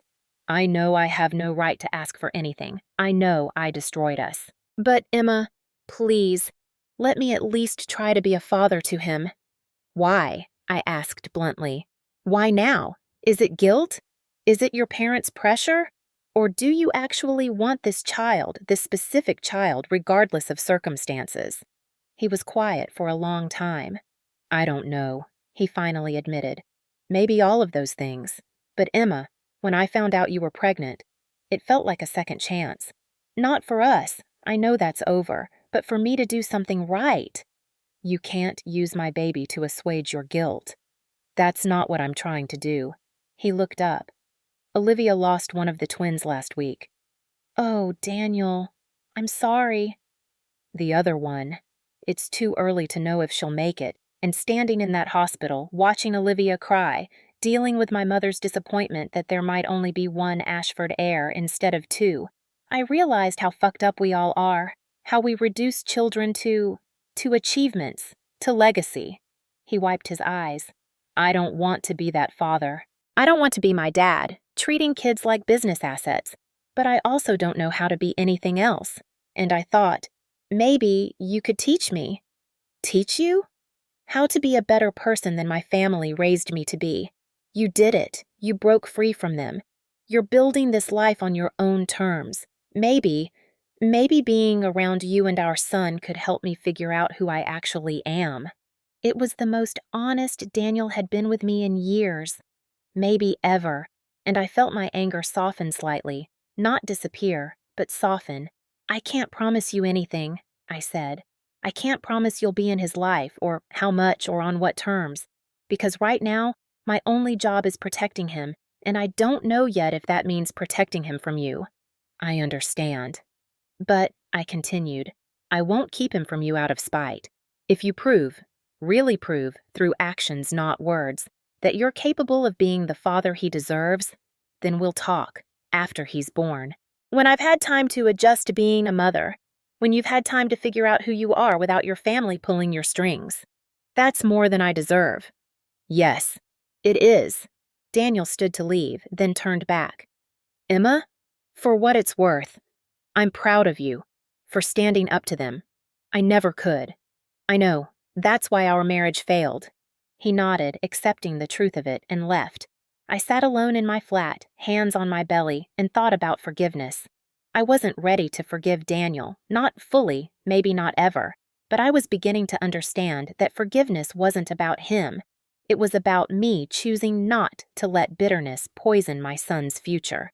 That night, Natalie texted, Victoria left London this morning, back to Connecticut. But Emma, I overheard something. She's meeting with US-based international family lawyers. I think she's planning something bigger. I forwarded the message to Catherine, who responded immediately. Letter plan, we'll be ready. At 29 weeks, my preeclampsia worsened. I'd been monitoring my blood pressure at home, but the numbers kept creeping up. 145 over 95, 150 over 98, 155 over 100, each reading higher than the last. Dr. Carter hospitalized me immediately. We're not delivering yet, she said firmly, but you need complete bed rest and close monitoring. If your pressure spikes higher or if the baby shows distress, we may have to do an emergency delivery. Lying in the hospital bed, hooked up to monitors, I felt genuine fear for the first time.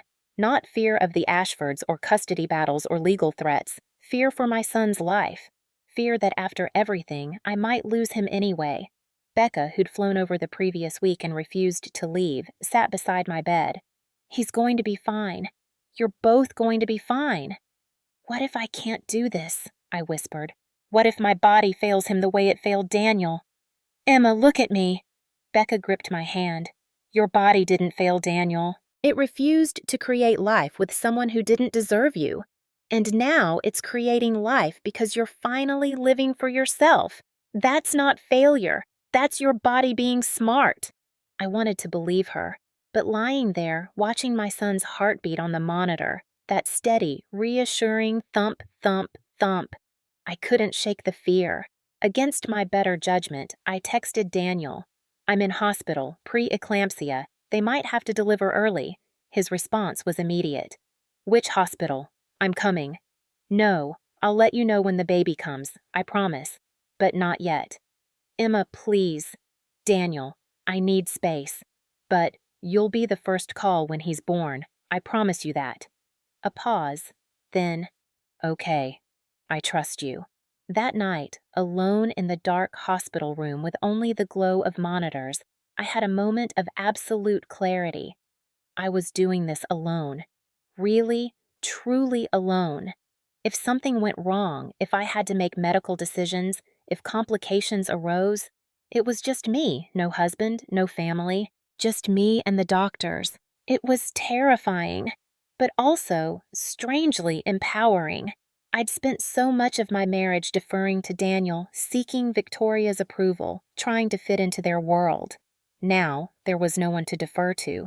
The decisions were mine alone, and while that was heavy, it was also freedom. The next morning, Victoria called. I almost didn't answer, but something made me. "I heard you're in hospital," she said without preamble. "How did you—" I stopped. Of course she had sources. "Yes, preeclampsia." "How serious?" "Serious enough." A long pause. Then, in a voice I'd never heard from her before, small, almost vulnerable, Victoria said, "Emma, whatever our differences, I don't want anything to happen to you or my grandson. Please take care." I Thank you, Victoria. I've overstepped. I see that now. I tried to control this situation the way I control everything, and I pushed too hard. So I'm backing off. Not giving up, she added quickly, but backing off. Until after the baby is born, until you've had time to recover and adjust. I didn't know what to say. This didn't sound like the Victoria I knew. Are you really backing off, or is this a strategy?" "Both, probably," she admitted. "I'm not suddenly a changed woman, Emma, but I'm old enough to recognize when I'm making things worse. So, yes, I'm backing off. For now." After we hung up, I stared at the phone in disbelief. Becca, who'd been listening from the corner, raised her eyebrows. Did Victoria Ashford just concede? I think she did, or pretended to. I don't know what to believe anymore. But whether it was genuine or strategic, the pressure eased.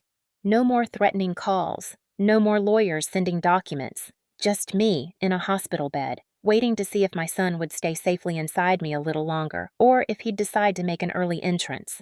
The doctors managed to stabilize my blood pressure. After 5 days of monitoring, they sent me home with strict instructions: complete bed rest, daily blood pressure checks, weekly ultrasounds. If anything spiked, I was to return immediately. "We're aiming for 35 weeks minimum," Dr. Carter said. "Ideally 37. But Emma, if your pressure spikes or the baby shows distress, we're delivering immediately. Understood?" Understood. Back in my flat, Becca set up a nest for me. Pillows, books, snacks, everything within reach. She'd taken a leave of absence from her job to stay with me, refusing to hear any protests. "You'd do the same for me," she said simply. "Now rest. That's your only job." I made it to 35 weeks, 3 days. A small victory, but Dr. Carter was pleased. At that gestation, the baby's lungs were developed enough for a good outcome. Labor started at 3:17 a.m. Not the gradual build I'd expected, but sudden and intense. A contraction that woke me from sleep and left me gasping. "Becca!" I called out, trying to keep my voice calm. "Becca, it's time." She was up instantly, moving with efficiency born of planning. She'd had a hospital bag packed for 2 weeks, had the route memorized, had practiced this moment. "Contractions how far apart?" Another one hit before I could answer. "Close, really close."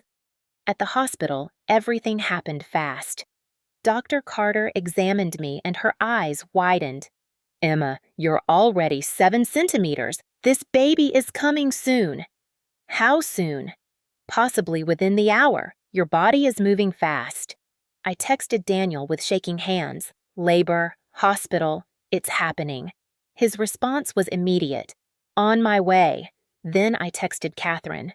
"Baby coming, alert status." And finally, surprisingly, I texted Natalie. "It's time. Thank you for everything."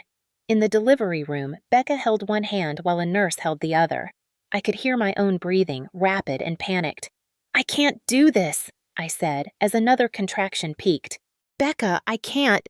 "Yes, you can. You're the strongest person I know. You've survived the Ashfords, moved to a foreign country, built a whole new life. You can absolutely do this." Dr. Carter checked me again. "Okay, Emma. Next contraction, I need you to push." The next hours, or maybe it was minutes, time had lost all meaning, were a blur of pain and effort and voices encouraging me. "Push, breathe, rest. Push again. You're doing amazing. Almost there. One more." And then, at 5:43 a.m., a cry. Not mine. His. My son's first breath, announced to the world with a wavering wail that was the most beautiful sound I'd ever heard. "It's a boy," Dr. Carter said, though we already knew. A beautiful, healthy boy. They placed him on my chest, all warm and slippery and perfect.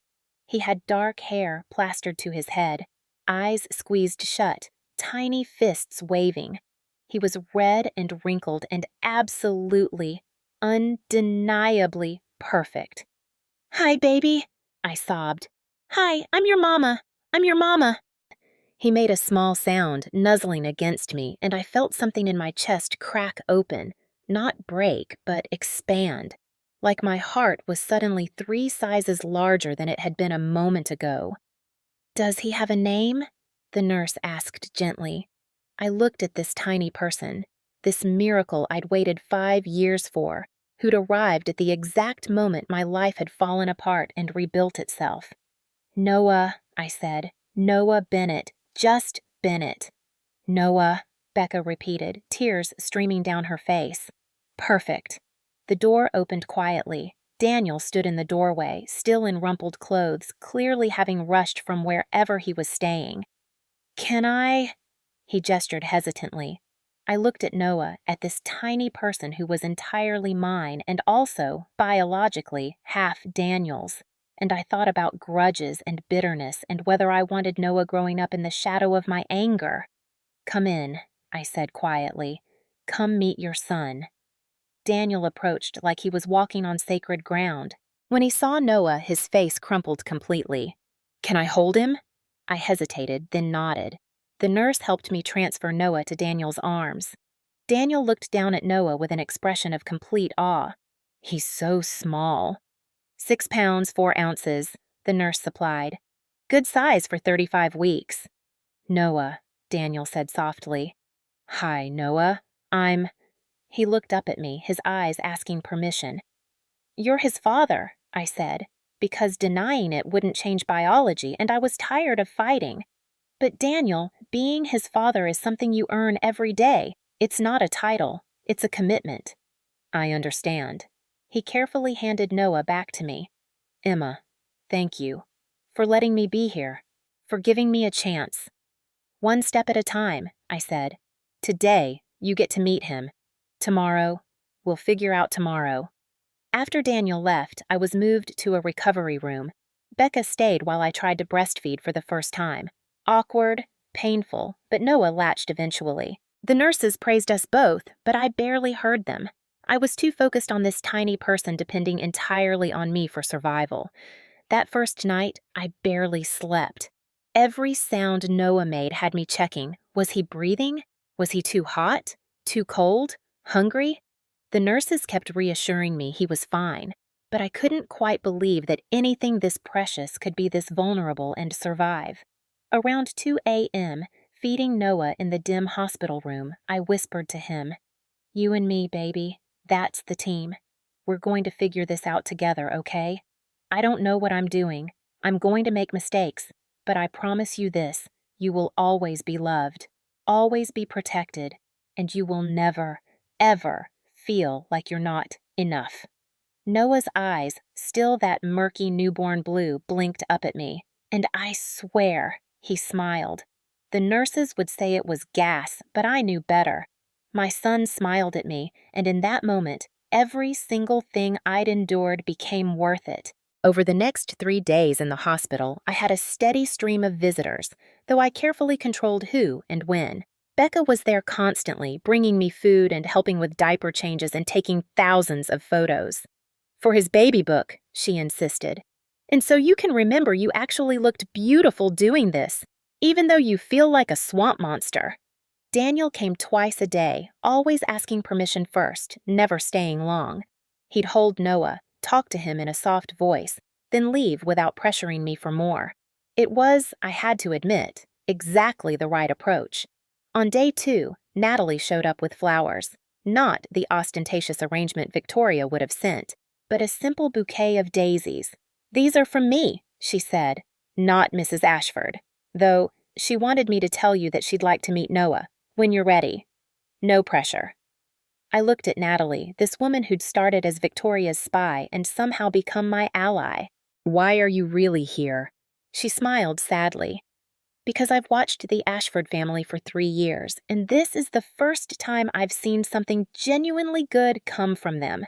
Noah is beautiful, Emma, and you deserve to celebrate that without all the complicated family drama. Thank you, really. Also, Natalie pulled out her phone. Mrs. Ashford asked me to show you this. It was a photo of Victoria sitting in what looked like a lawyer's office signing papers. Natalie zoomed in on the documents. I could read enough to see it was some kind of legal agreement, mentioning my name and Noah's. What is this?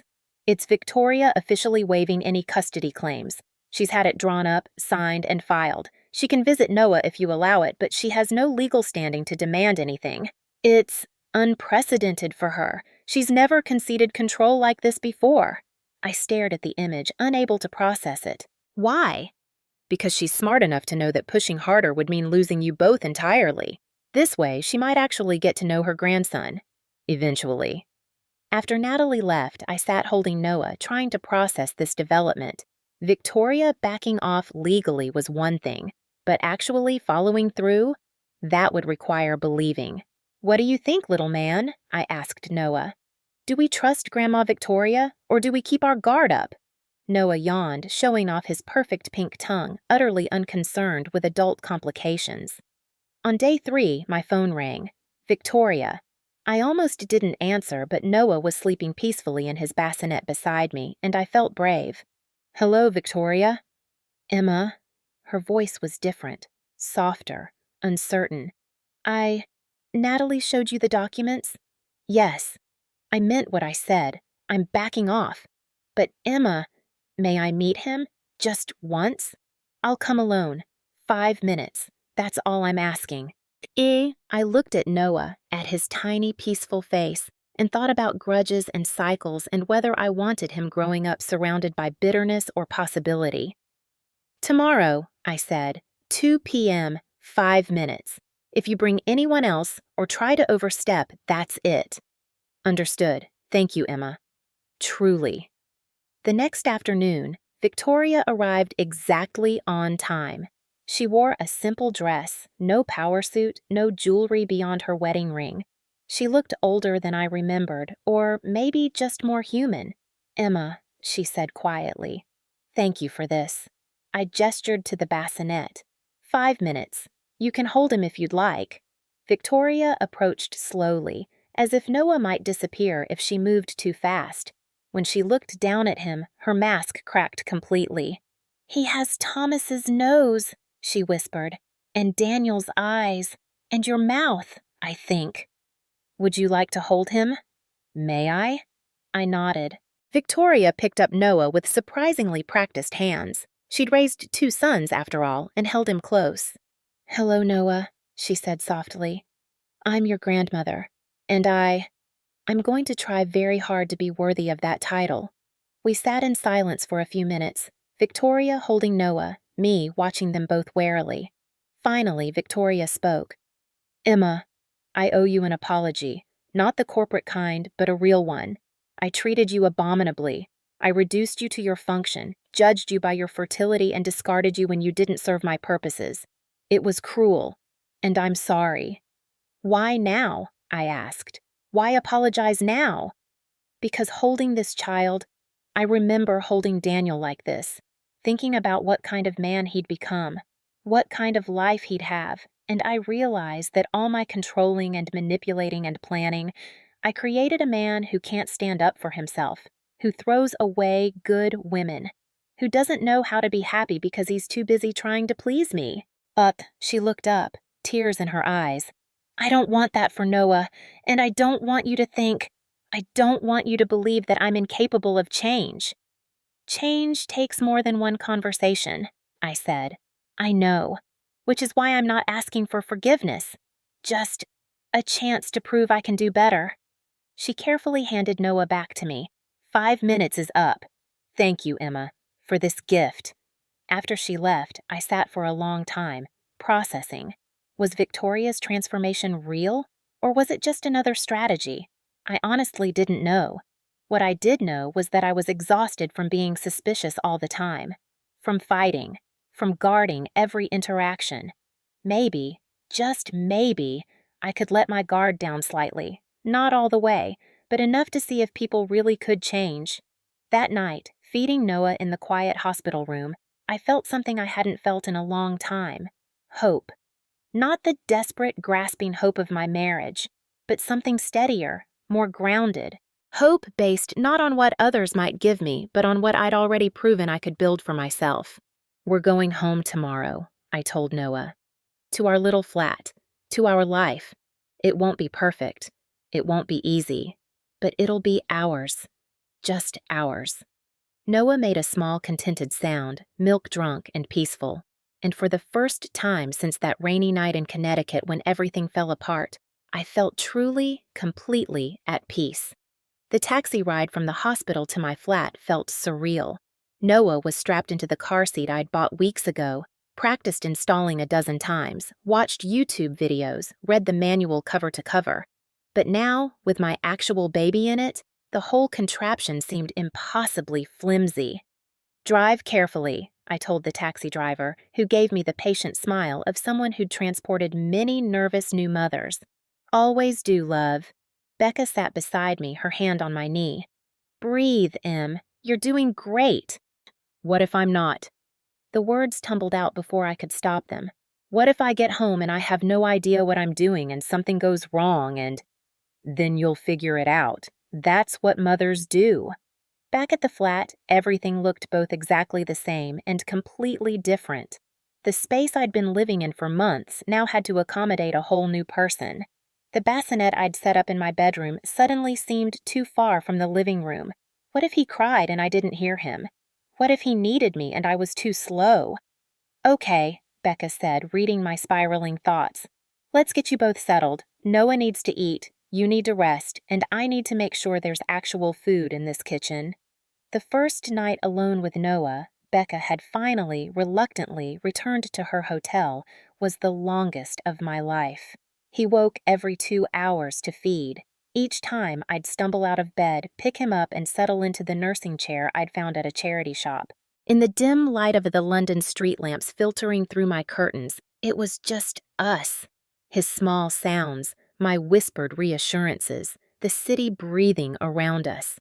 At 3 a.m., Noah wouldn't stop crying. I'd fed him, changed him, burped him, rocked him. Nothing worked. He just cried, and I started crying too. "I don't know what you need," I sobbed, walking circles around my tiny flat. "Please, baby, please tell me what you need." Finally, in desperation, I called Becca. "He won't stop crying," I said, my voice breaking. "I've tried everything, and he just keeps crying, and I don't know what's wrong." "Emma, listen to me. Take a breath. Is he fed?" "Yes." "Changed?" "Yes. Not too hot or cold." "I don't think so." "Then he's probably just being a baby. Sometimes they cry because the world is overwhelming and they need to process. It's not your fault. You're doing everything right." "It doesn't feel right."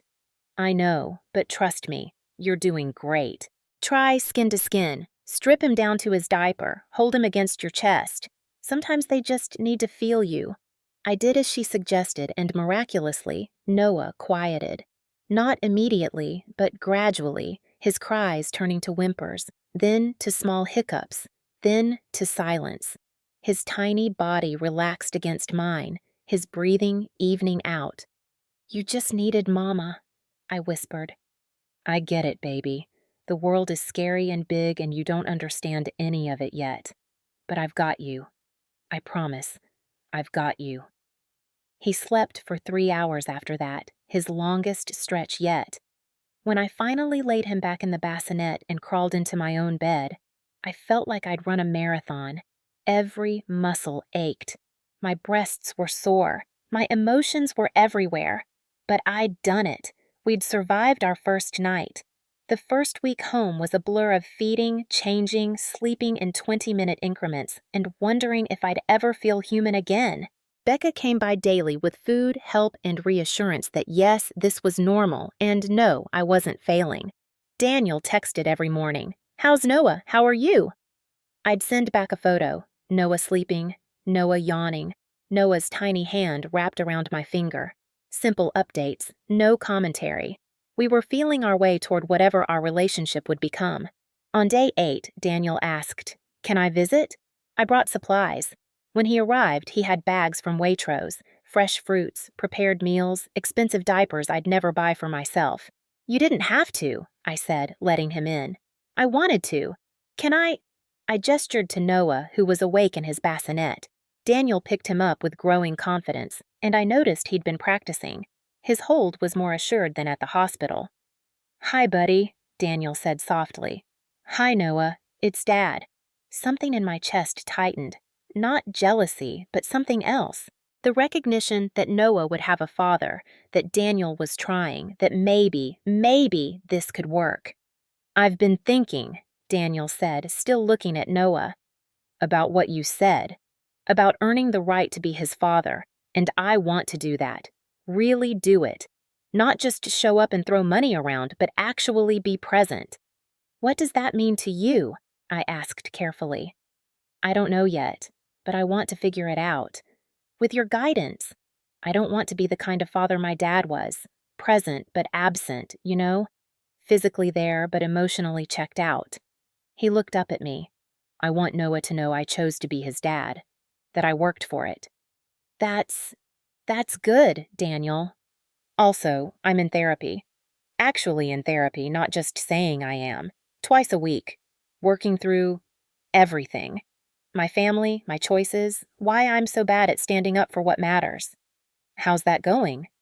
"Painfully, but necessarily." He smiled ruefully. "Turns out, acknowledging you're weak is the first step to getting stronger." We sat in companionable silence for a while, just watching Noah. It felt strange and fragile and nothing like our marriage had been. But it felt honest. "Emma," Daniel said eventually, "I know I don't have the right to ask this, but what's your plan? Long term, are you staying in London?" "I don't know. I like it here. I've built something. But I also don't want Noah growing up completely disconnected from half his family. Even after everything? Especially after everything. I don't want him carrying my bitterness. If your family, if you, can prove you're safe for him, then yeah, I want him to know where he comes from, the good and the bad." Daniel nodded slowly. "That's more generous than we deserve." "It's not about what you deserve. It's about what Noah needs." By week 3, I'd found something resembling a routine. Noah had settled into a pattern: eat, sleep, wake, repeat.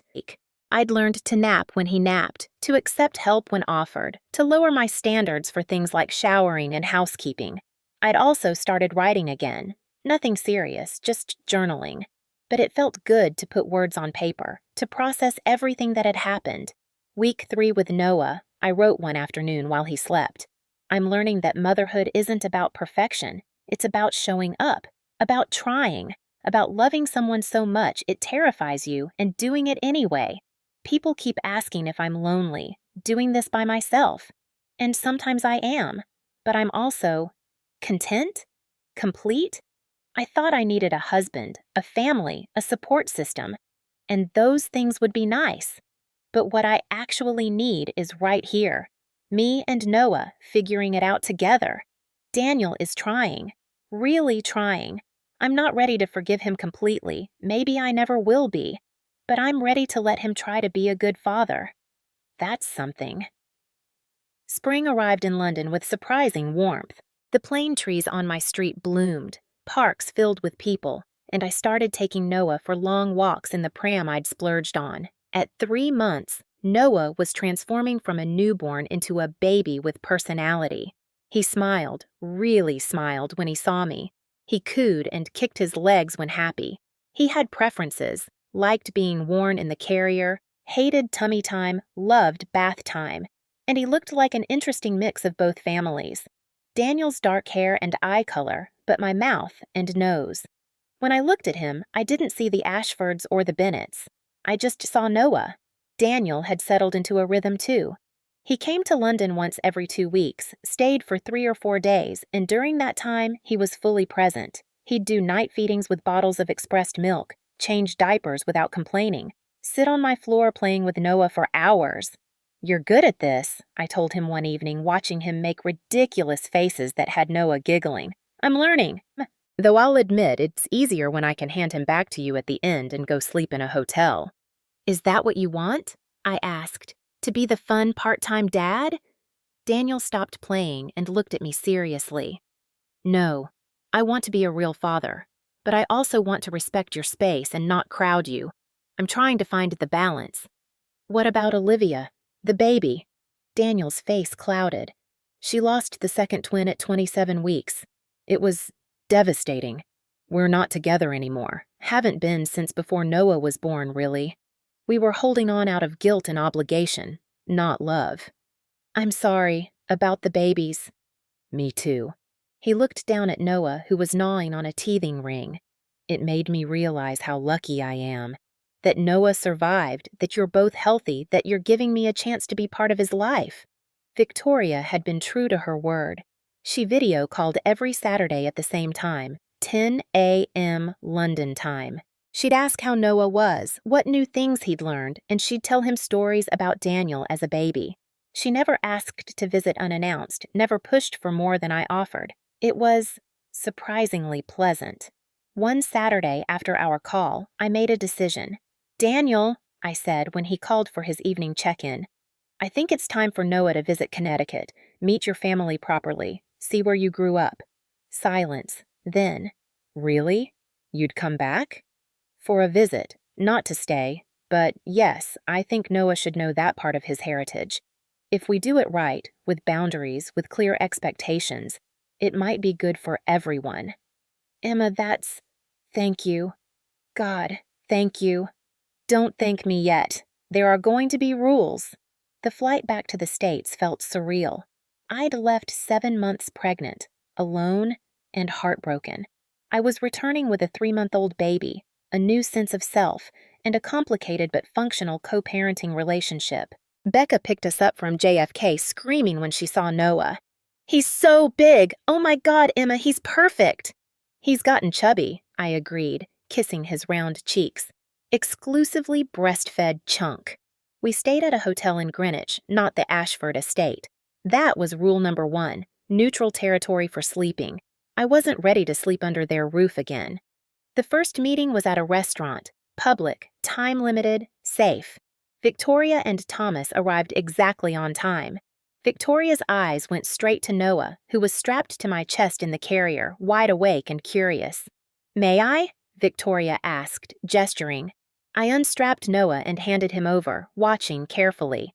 Victoria held him with the same tender care she'd shown in London, and Thomas stood behind her, one hand on her shoulder, looking at his grandson with undisguised emotion. "He's beautiful," Thomas said quietly. "Absolutely beautiful." We had lunch, awkward at first, then gradually easier. They asked about London, about Noah's routine, about my work. I asked about their lives, about Daniel's siblings, about neutral topics that didn't dredge up painful history. "We have something for you," Victoria said near the end of the meal. She pulled out an envelope. "It's the trust fund Thomas mentioned. But Emma, there are truly no strings. Catherine, your lawyer, reviewed everything. It's just money for Noah's future, education, healthcare, whatever he needs. You control it completely." I opened the envelope. The number made me dizzy. $5 million held in trust for Noah Bennett, with me as sole trustee until he turned 25. "I can't—" "You can," Thomas said firmly. "Emma, whatever happened between you and Daniel, Noah is our grandson. We want to help. Please let us." I looked at Noah, at this tiny person who'd somehow bridged an unbridgeable gap. "Okay, but the minute this comes with conditions—" "It won't," Victoria interrupted. "I learned my lesson. Money as control is how I lost you the first time. I won't make that mistake again." Later, Daniel took me and Noah to the beach, the same Connecticut shore where I'd once walked as Mrs. Daniel Ashford, trying to imagine a future I'd never have. Now I was here as Emma Bennett, Noah's mother, walking with my son and his father in an arrangement that defied simple categorization. "This is strange," I said, watching Noah's eyes go wide at the sight of the ocean. "Being back here." "Good strange or bad strange?" "Both. Mostly good, I think. It doesn't hurt the way I expected it to." Daniel bent down to pick up a shell, showing it to Noah. "I've been thinking about moving to London. Part-time, at least. Getting a flat there, spending more time with Noah. Would you be okay with that?" I considered it. 6 months ago, the thought of Daniel in London would have felt like an invasion. Now it felt like cooperation. "If you do it right," I said carefully. "If you actually build a life there, not just orbit mine. If you prove you can maintain boundaries and be a real partner in parenting." "I will, I promise." We walked in silence for a while, Noah dozing against Daniel's chest now, lulled by the rhythm of movement and the sound of waves. "Emma," Daniel said eventually, "I don't expect us to get back together. I know I destroyed that possibility. But I hope someday we can be friends. Real friends, not just people united by a child." "We're not there yet," I said honestly. "But maybe someday. For now, let's just focus on being good co-parents." "That's enough. More than enough." Noah's first birthday party was held at my flat in London. Cramped, but full of love. Becca flew over, bringing her husband this time. Natalie came, bringing a stuffed lion she'd picked out herself. Catherine came, now more friend than lawyer. Daniel was there, of course, along with a few other moms from the baby group I'd joined. Victoria and Thomas joined via video call from Connecticut, singing Happy Birthday across the Atlantic. Noah, blissfully unaware of the significance, smashed his hands into his first cake, a simple vanilla creation I'd made myself, and squealed with joy. "He's walking now?" Victoria asked from the screen, her eyes hungry for every detail. 10 steps is his record," I said, turning the phone so she could see Noah toddling between Daniel and me, cake-covered and laughing. "He looks so much like Daniel at that age," Victoria said softly. "But he has your spirit, Emma. I can see it already." After the party, after everyone had left and Noah was finally asleep, hyped up on sugar and attention, Daniel and I sat on my small balcony drinking tea in the spring evening. "This is a good life you've built," Daniel said, looking out at the London skyline. "Noah's lucky to have you. We've been lucky, period, that it all worked out. Emma, I need to tell you something." Daniel set down his tea. "I've been seeing someone. Nothing serious yet, but it could be. And before it goes any further, I wanted you to know, to make sure you're okay with it." My first instinct was to feel something.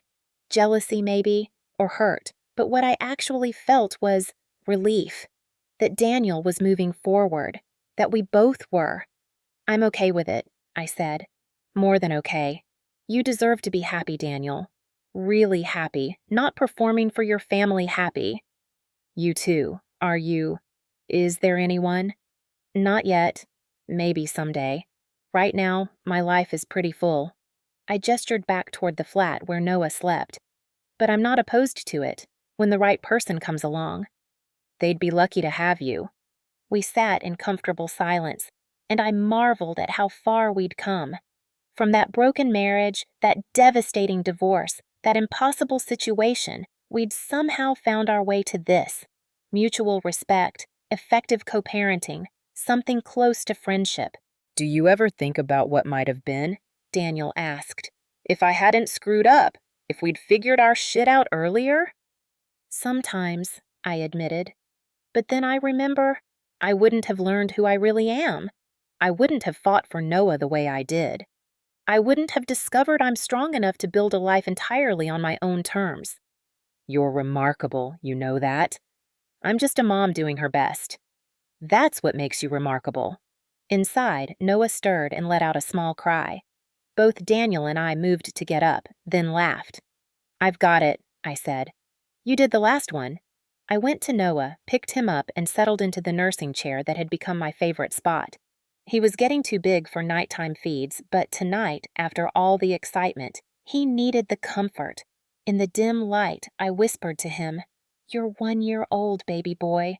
A whole year, and what a year it's been. Noah's eyes were already closing again, milk-drunk and content. I don't know what the future holds, I continued softly. Maybe we stay in London forever. Maybe we move somewhere else.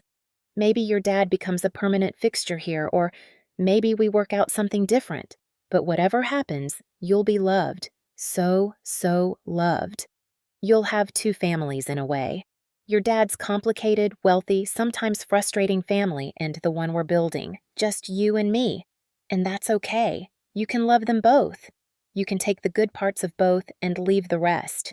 I thought about Victoria, about her clumsy attempts at redemption, about Thomas, slowly learning to be a grandfather rather than a patriarch, about Daniel, genuinely trying to become the father he'd never had. People can change, I told Noah. Not completely, maybe, but enough. Enough to try, enough to grow, enough to love better than they did before. I looked up to find Daniel standing in the doorway watching us. That was beautiful, he said softly. How long have you been standing there? Long enough. He came and sat on the floor beside the chair. Emma, I know I say this a lot, but I need to say it again. I forgive you. For everything. Not because you deserve it, but because I'm tired of carrying anger. And because Noah needs a light mother, not a bitter one. Daniel's eyes filled with tears. Thank you. God, Emma, thank you. Just be the father he deserves. That's all I ask. I will, I promise. After Daniel left that night, after Noah was sleeping soundly, I stood at my window looking out at London, this city that had taken me in when I had nowhere else to go, this life I'd built from nothing but determination and love. My phone buzzed, a text from Victoria. Thank you for today, for letting us be part of Noah's life. You're an extraordinary mother, Emma. I stared at the message for a long time, then replied simply, Thank you, for respecting my boundaries. It means everything. Then I pulled out my journal, the one I'd been keeping since Noah's birth, and wrote, Noah's first birthday. 1 year ago, I was in a hospital bed, terrified and alone, bringing you into the world. I didn't know if I was strong enough, if I was brave enough, if I could do this. Turns out, I am. I can. I did. This year, you learned to smile, to laugh, to roll over, to sit up, to crawl, to stand, to take your first wobbly steps, and I learned right alongside you how to be your mother, how to trust my instincts, how to build a life that's mine, that's ours, that doesn't depend on anyone else's approval. I lost a marriage. I lost a family. I lost a version of myself I'd carefully constructed to please other people.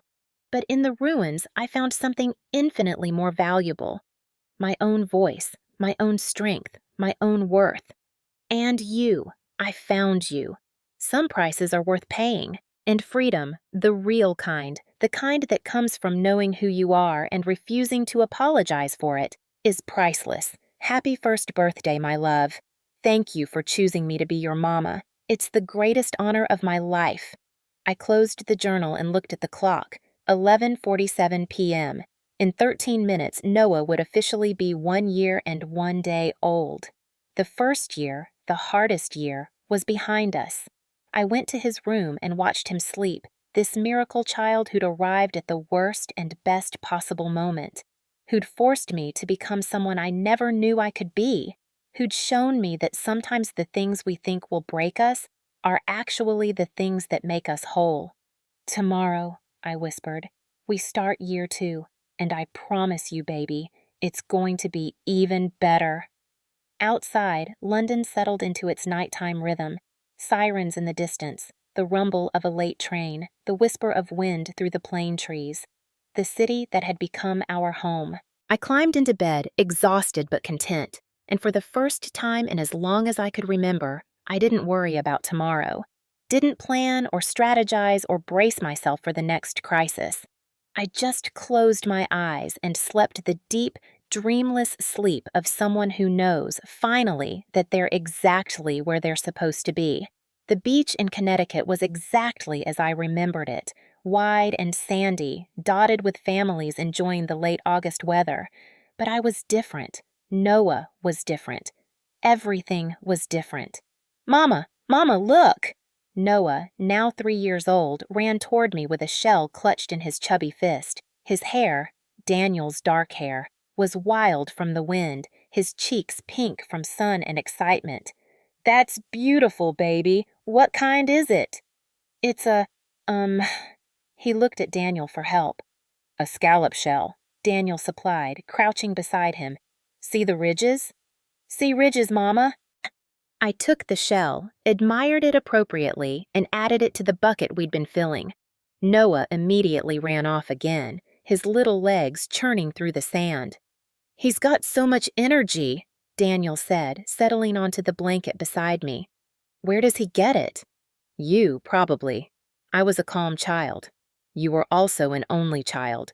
He's got 2 little cousins now, James's kids. He has to keep up. I watched Noah play near the water's edge, never quite in but always testing the boundary. Like his mother, I thought with a smile. My phone buzzed. A text from my literary agent. Publisher loves the memoir. They're offering 6 figures for world rights. Call me. I read it twice, then showed Daniel. Emma, that's incredible. I told you it would sell. It's about surviving your family. Are you sure you're okay with... Emma, stop. I've read it. It's honest, it's fair, and it's your story to tell. I'm proud of you. The memoir, The Price of Freedom, one woman's journey from trophy wife to single mother, had started as journal entries and grown into something bigger. A story about losing yourself, finding yourself, and learning that sometimes the life you thought you wanted isn't the life you actually needed. Plus, Daniel added, you changed all our names, and you made me come across as more sympathetic than I deserved. I wrote the truth. You were weak, but you weren't evil. That's an important distinction. Victoria approached across the sand, carrying a small cooler. At 60, she was still elegant, but softer somehow. She'd retired from active management of the family businesses, passing control to James, and spent her time on philanthropic work instead. The Emma Bennett Foundation, providing support for women pressured by families regarding fertility, was her pride and joy. She spoke at events, raised millions, and told anyone who'd listen that it was her way of atoning for past mistakes. I brought snacks, Victoria announced. And before you protest, they're all organic and Noah approved. I checked with you last week, remember? I remember. Thank you, Victoria. She settled onto the blanket, arranging her skirt carefully. 3 years old. I can hardly believe it. Thomas wanted to be here, but he's got that board meeting. He sends his love. Noah ran over, launching himself at Victoria with the complete trust of a child who's never known her as anything but loving. Grandma Vicky! Look, my shells! Oh my goodness, you've found so many! Shall we count them? As Victoria and Noah counted shells, Daniel leaned close to me. I need to tell you something. Sarah and I are getting engaged. Sarah was the woman Daniel had been seeing for over a year, a teacher, warm and genuine, who'd met Noah multiple times and won him over with patience and kindness. That's wonderful, I said, and meant it. Really, Daniel, I'm happy for you. You're sure? I know I'm sure. You love her, she loves you, and she's good with Noah. What else matters? Emma Bennett, Daniel said softly. You're the most genuinely good person I've ever known. I'm not perfect. I'm just at peace. There's a difference. Later, after we'd packed up and headed to the cars, Victoria pulled me aside. Emma, I need to ask you something. The foundation is hosting a gala in October. Big fundraiser, lots of press. I'd like you to be the keynote speaker, to tell your story. Victoria, I don't know if... I'm not asking as Noah's grandmother or as Daniel's mother. I'm asking as someone who genuinely admires what you've accomplished and thinks other women need to hear it. You turned exile into freedom, loneliness into strength. That's powerful, Emma. I looked at Noah, who was holding Daniel's hand and chattering about shells. At Victoria, whose transformation over 3 years had been slow but real. At the beach that had once represented everything I'd lost and now represented how far I'd come. Okay, I said. I'll do it. Thank you. Victoria squeezed my hand.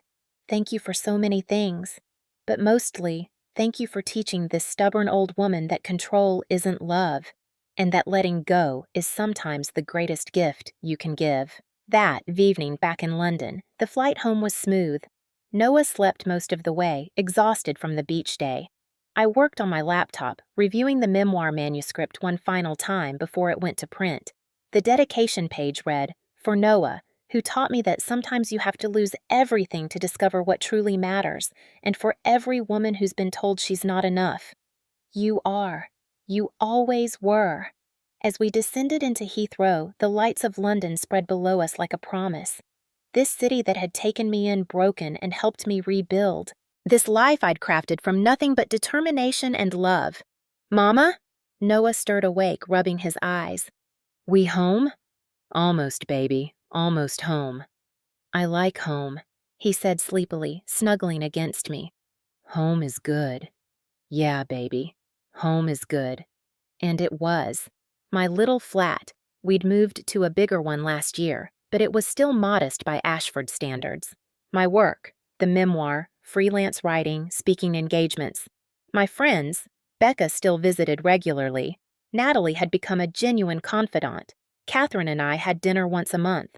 My son, who was loved by 2 families, 2 countries, countless people who'd watched him grow from a secret to a bridge. And me. Just Emma. Not Emma Ashford or Emma who survived or Emma the victim. Just Emma, who'd learned that the only approval that mattered was her own. We collected our luggage, went through customs, took the tube home. Normal, everyday, beautifully mundane. The life I'd built, the life I'd chosen.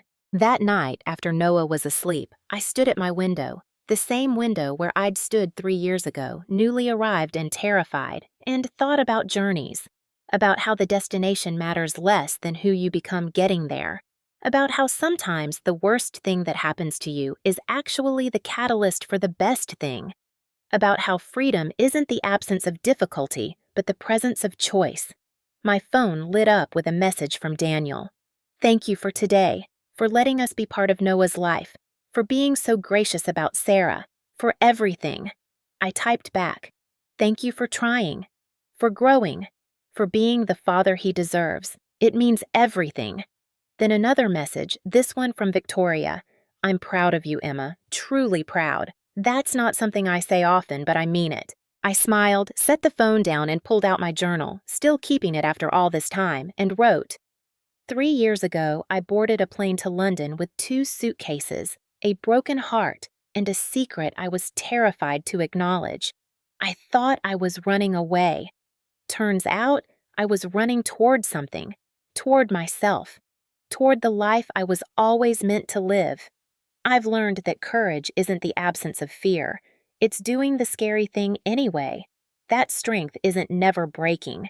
It's breaking, then rebuilding yourself better than before.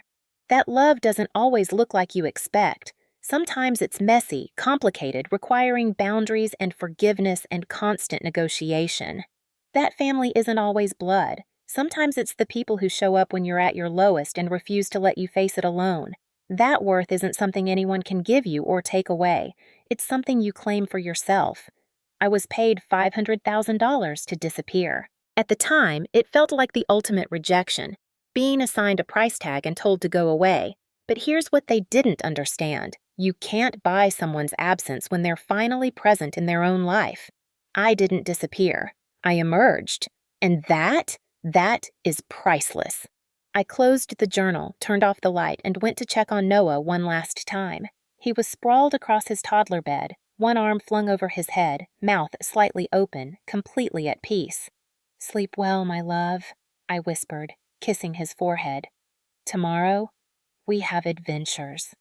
As I climbed into my own bed, I felt something I'd spent 31 years chasing and finally found. Complete and utter peace with who I was. Not perfect. Not without scars or regrets or complicated relationships. Just enough. Exactly enough. Perfectly imperfect and wholly, utterly free.